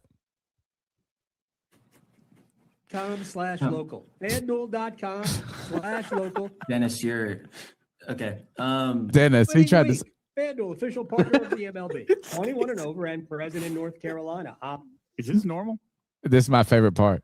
No, I haven't heard that before. No, I've never heard that before. Alex, yes, you have heard the FanDuel read before. Yes, you have. Yes, you have heard the FanDuel read. You've never been in a press conference where someone who was, all right, this is what happened, CK. Dennis was producing the fucking radio show probably at the time.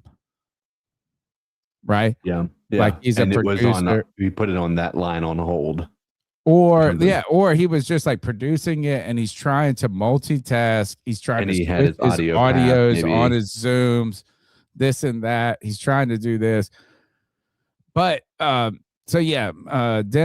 infamously, this moment was wild. I will say, Dennis, if we ever, when we have him back, hopefully on the show, I'll ask him, do you have any, are you a little less forgiving of David Newton at all? That's one thing I would ask. And the other, I would ask that I found out a lot about these Zoom conferences is a lot of these reporters, just like every one of us in life, are juggling 12 different things, their families, they're taking their kids.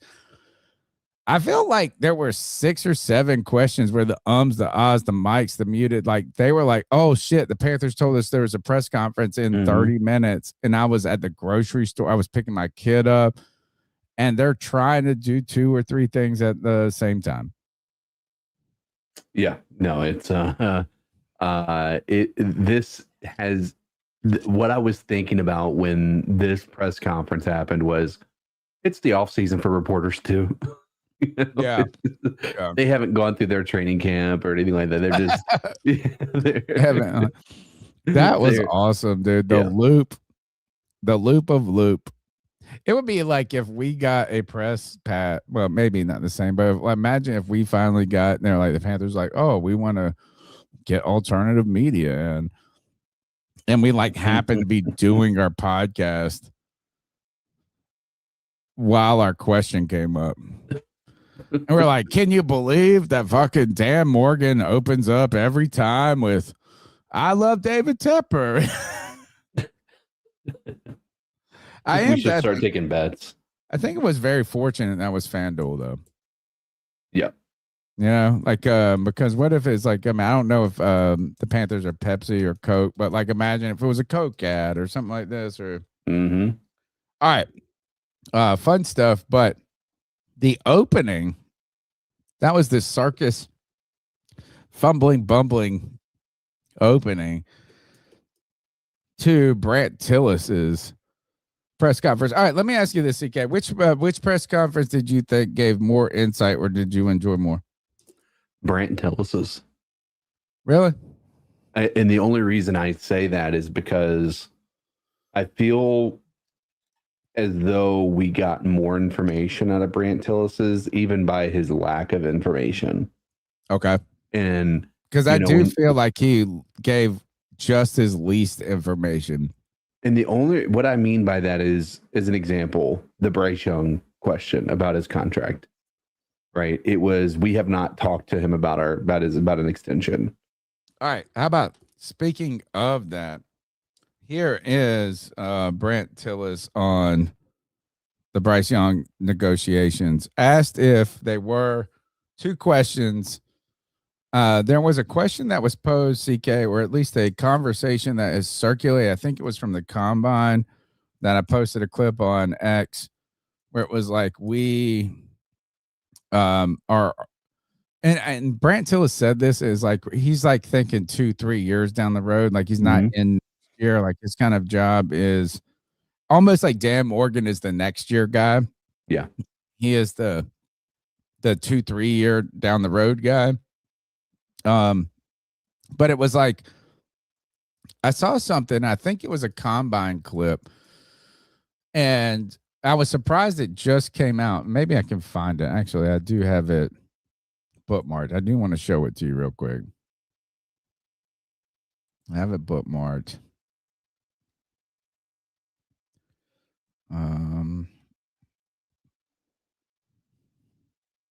No, maybe it was Dan Morgan that said that. Maybe it was Dan Morgan. No, no. Hold on. It was the fact of is that okay. All right. So I don't have the all right. Actually, I do have the audio clip. Here we go. Here. So I had not seen this, and I was also kind of surprised, CK, when we get these kind of clips from the Combine or something that we haven't seen, and it's been like 2 weeks. Yeah. And this is a clip on Bryce Young, Brandt Tillis. There are certain benefits to it, right? Where It's your option. Where like Bryce or any rookie quarterback for that matter has their contract and they're under contract for 4, maybe 5 years. And so that's a known thing. And so we're able to fit a lot of good players in around that contract. But at the same time, like a big part of my job, and I'm lucky to work with great people like Justin Davidoff, and we spend so much time on what does the future look like, right? So we're in 2026 now. What does 2027 look like? What does 2028 look like? And so like our window for Bryce's contract and our minds ended 2 years ago, because like while we were playing a season in 2025, Justin and I are constantly talking about what does 26 and 27 look like. So you're on 28 and 29 now. So this is a wild clip to me, in some, not wild, but is, if he was trying to go in all in this year, he knew it 2 years ago. Right. So that's him talking about that. I thought that was interesting right there. We've got, this is Brandt Tillis though, asked about Bryce Young negotiations. No, nothing's changed. I got the eval right. He was ascending. So nailed that. I was happy about that. But no, we haven't had any discussions with his agent about a contract, and any that we would have, we would just keep internal anyways. So it's still the same. Still evaluating and just curious to see where it all goes, and very excited about Bryce and all that he brings to us. Would you think you might start those before the season, those conversations with his folks? I'd never rule anything out, but I can't tell you affirmatively yes or no. Your thoughts on that, moment because that has been the headline on the websites, Bryce Young negotiations, stuff like that. Yeah, the reason that this was illuminating is if he answered it with such conviction, which leads me to the conclusion that they haven't really had the conversation, which makes me wonder if that's one-sided or just, or if it's a mutual understanding that Bryce hasn't shown what he needs to show to justify them talking about something long-term. So that part's interesting to me. I would be sincerely interested to see what their value of Bryce is, and if that starts to come back, whereas the season moves on and we get closer to training camp, if we start to see them having, actually having those discussions, then it's all a moot point. But to me, the fact that they haven't started discussions on an extension makes me kind of curious if they are not valuing that discussion right now. Now, again, that's what I was going to ask you. Do you think they want to negotiate a long-term deal now? I don't know. I mean, they have time. The thing is, there's no rush for it. They're year 3. They've picked up his 5th-year option, and we've got 2 years left on his contract. By the end of next year is really when we have to be concerned about it, Yeah. I don't think it's a big rush right this second. So I don't know if it's a nothing burger or not, but it certainly. If he said we want to be doing that, right? We want to be. Doesn't that play their hand a little too much? Right. I think there is a way. He said, "Look, we're not going to tell you, even if we were, right." But the first clip from the combine with Anush felt like it was like we were already planning for all of this. He said, we're still evaluating. It felt like he was trying to maybe bluff a little, not bluff, but not give too much incentive or power to the other side. Yeah.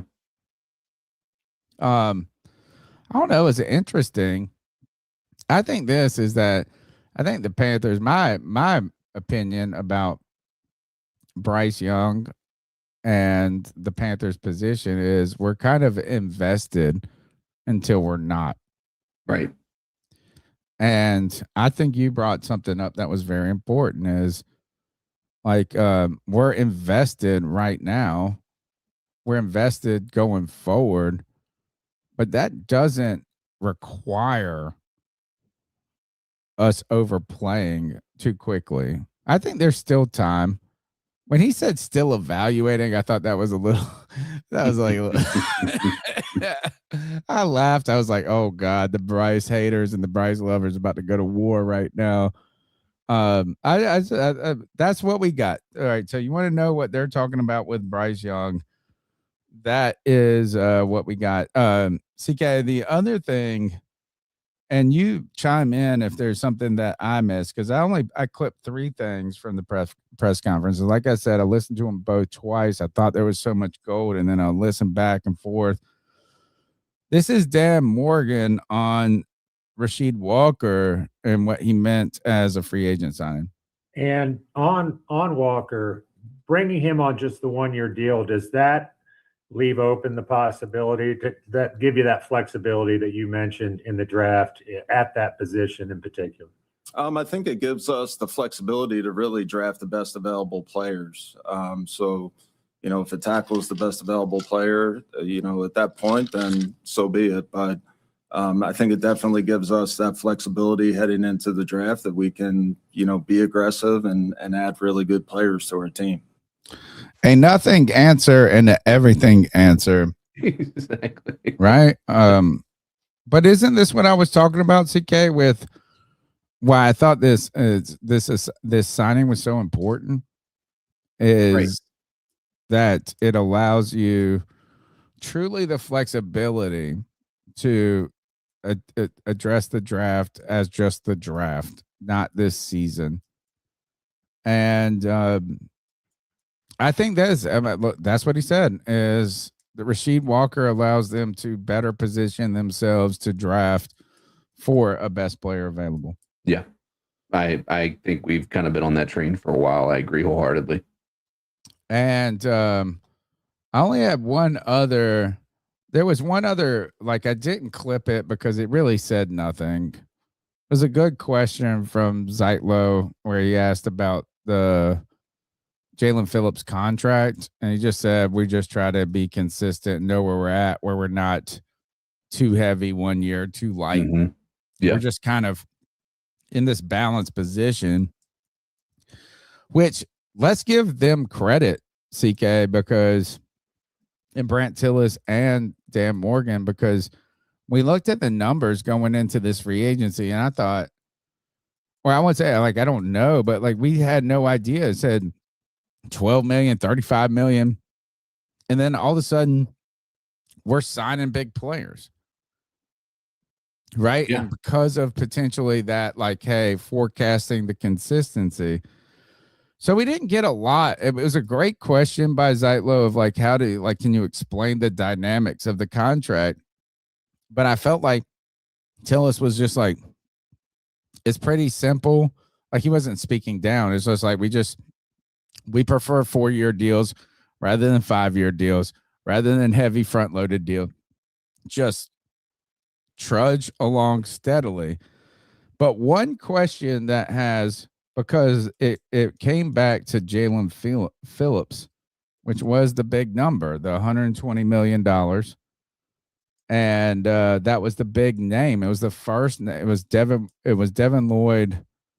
I think the Jaylen Phillips name came out first and then Devin Lloyd second. But we have had VR, the Hope Dealer, has been in the chat and in the calls talking about how disruption has been important. Some people in the chat have talked about how sacks matter. Other people have talked about the risk with the Jaylen Phillips. Here is Dan Morgan on the Jaylen Phillips with his injury history and maybe not the sack numbers you want, what he brings to the team. No, nothing's changed. Nope, wrong button. Yeah, I don't think it's all about sacks. You know, I think Jaylen's a disruptive guy, and that can be just as impactful. Maybe it doesn't look sexy, you know, on the box score at the end of the game in terms of having sacks on there, but he's disruptive, play in and play out. He's not only a good pass rusher, but he's also really good against the run. And he's a guy that can make an impact just chasing the ball and running ball carriers down. So he brings a lot more than just pass rush to the defense. He brings a guy with a high motor, his effort's outstanding, and he's physical at the point of attack. He can do a lot of things other than rush the passer. So looking forward to him just keep improving and getting better. And I know he's committed to that, and we're definitely excited about him. One thing that Dan Morgan referenced a couple of times in this press conference or maybe not a couple of times, but as he talked about Jaylen Phillips and why they picked the money they gave him, the concerns, this and that, is Dan Morgan kept coming back to the player he scouted. So a player he believed in originally, right? Like, so that was important there is, he was still, like he said, I'm happy that we got him in free agency. Like we couldn't get him in the draft, so I can't wait to get him in free agency. But while the sacks are an issue, or maybe the sexy stat, like the box line that people have talked about, and there has been debate among the C3 Legion about are disruptions just as important? It kind of leads us back into that Brian Burns discussion. The more important part to me is, or not the more important part, is like, yeah, you want both of those. You want them to work out. You want them to work together. You want them to funnel. You want to see Jaylen Phillips get the big numbers. Two things that I've thought about when it comes to these signings. We think about potentially of getting Trey Hendrickson. People say you can get him for the same number. Could have traded for the Max Crosby, and with all the debacle that came with that, maybe you could have gotten him for less. I really feel like it's a kind of contrary to what Brandt Tillis was talking about. consistency, the win now. We're trying to do something now, betting on the player who was and will be from day one. What I've tried, and maybe I'm just trying to console myself. Maybe I'm just trying to make myself feel better, tell everything's great. But I hope and I believe, and I think this is truly what happens, is that the Panthers are betting on or paying the player that Jaylen Phillips will be, not who he has been. While that injury risk has been a true thing, like, I mean, it's a real reality. It's a risk. I mean, it's a super risk to his contract. It's a super risk that if he's successful. CK, one thing that they've continued to come back to, and I've heard scouts and people that are talking about this, whether it's the guy that signed with the Commanders, the Wombat, I forget his name. He went from the Ravens to the Chargers, and he's with the Commanders. Trey Hendrickson, they're tended to be more pass rush specialists, more one-dimensional players. And Dan Morgan has circled back to that. Jaylen Phillips is not only a disruptor, but he's a run stopper. He has a motor. He chases down run. Like, he's an all-around player. So I feel like the hope in the best case scenario, they're betting on the player that he can be, not that he was the all-around player rather than the fix just only for pass rush, but a total player. And I think that he really feels comfortable with this pick. Yeah. I mean, it's you have to be if you're going to be paying him that type of money, right? Like, I don't think you pay that type of money as a gamble. I think you're well. Sometimes they pay him to a one-dimensional player, though. CK. Sometimes you're just like, oh, we need sacks. Let's go get him. I mean, listen, you're not wrong. I mean, it's at the end of the day, he is absolutely, getting paid more than anybody predicted him to get paid in the off season. But I just don't think. I agree. I think they have such incredible conviction over this player, over Jaylen Phillips, that they think that this dude's going to come in and actually change this defense in a significant way. You don't pay a dude that type of money if you don't think so. Oddly enough, I think the pairing of Devin Lloyd and Jaylen Phillips to this defense is such a massive upgrade to this defense from what it was. That like it's just our floor has gotten way higher, but our ceiling is through the freaking roof. Yes. That's a great circle back to last week's caller. I think it was VR, the Hope Dealer, said it's the floor. The floor has raised, but the ceiling is vaulted. It's a vaulted ceiling right now. So, all right. That's all. Do you have anything else that stuck out to you? Because that's what I got from the press conferences. I went and watched the nice production of Blueprint. Yeah, and the season recap. It was exciting. It was exciting. It was interesting to see the leadership Bryce Young had in certain moments. He still sounds like a child. Yeah, he was like rallying. He was giving the best speech, and I was like, "Damn!" I wish it was coming with a little bit more of a little bass, a trombone, or with a trombone, like a yeah, he's like holding a juice box. Yeah, he's holding. But it was messed up. It was such a great speech. It was so passionate. But I actually wrote this down. Bryce sounds like a child. The thing I found interesting is how much they focused on the defense. Okay. And what I mean is, like, there were some games they won for us, but our defense as a whole wasn't like this lights out, this lights out type of a situation. Like, even when they were looking at the 49ers they made big plays, though. They made some big plays and some big moments. That was the thing. And I guess that is Evero's game, right? And I think that's why they really tried to puff that part up. Yeah. They tried, CK. They had a distinct, like, the PR person that said, we got to say Tepper is the greatest owner, said this. Evero's scheme is built to we fold, but then we make a big play when you make a mistake.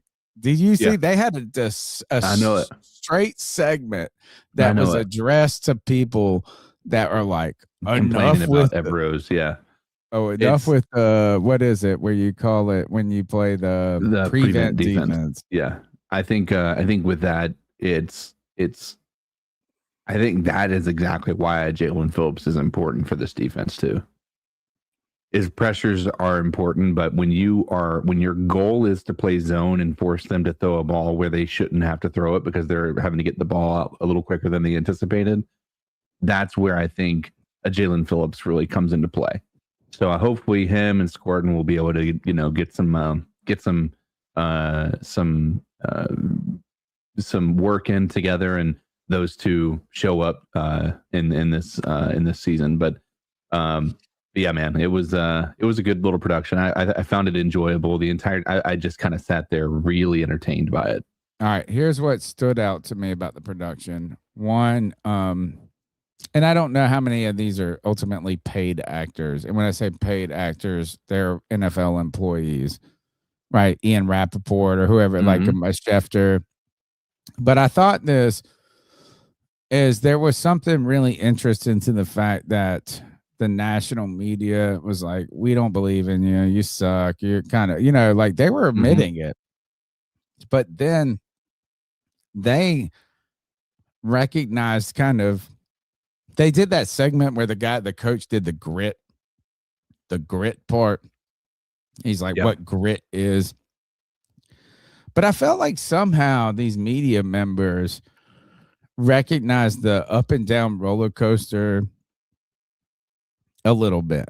Like this wasn't chaotic. This was kind of interesting to them. Agreed. Yeah. So that stuck out to me.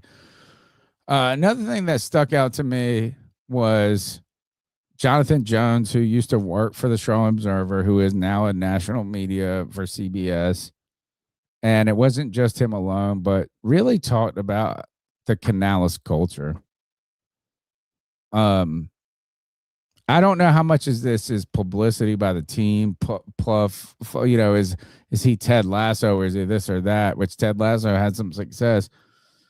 But it really felt like a Noosh, and I don't know I always forget his last name, but like there was this Canales belief in the background a little. So that was interesting to me. Another storyline that continues to stick out for the Bryce Young fans, which I am, right? Believer, I don't know what that means.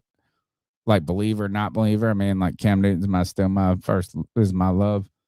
But like Ice Bryce, the numbers don't match, but boy, this guy in the moments gets it done. And then the last thing that stuck out to me, CK, which was just the funnest part of the whole thing, is it like did take the drama of the whole season, the ups and downs, and it really like made the ups feel better. Yeah. I was like, oh wow, man, we really blew it against the Saints, but fucking blew out the like I was just like, damn, this is, if you could have watched and you should watch our podcast or listen to our podcast every week. But there were some weeks last year, if you could have watched that season just on that video, you would have been just fucking running through walls. Yeah. It was very dramatic. It was fun. And I like that part because there was a dramatic component to the season where it was down and up and down. I thought I was down, but now I'm up. I was stuck in the mud. Now I'm not. Like it was fun in a way. And I felt like it celebrated the fun in a way that helped the bad. So that's my thoughts on it. Yeah, I think it was very entertaining, and that's really all you can ask for. I watched it and remember the highs and lows a lot more. Like it was almost like PTSD watching it again. Yeah, and the highs felt higher than the lows felt lower, is what I would say. Yeah, I agree. All right, that's the C3 Panthers podcast. I think we've covered about as much as we can cover tonight. The longest running Panthers podcast, live Tuesday nights, 9 p.m. We got one last segment. Stick around. It's a quick one. where we tell you, it's our homage to Steve Smith, where we tell you to ice up, toughen up, to get it together. Let's go.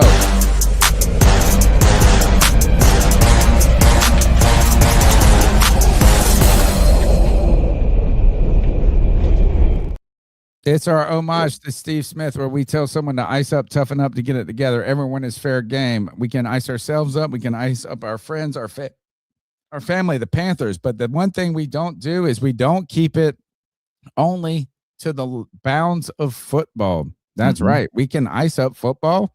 We can stick in that lane. But this is a moment we say, hey, let's talk about life. Where we tell someone to ice up, toughen up, to get it together. CK, what you got for me tonight?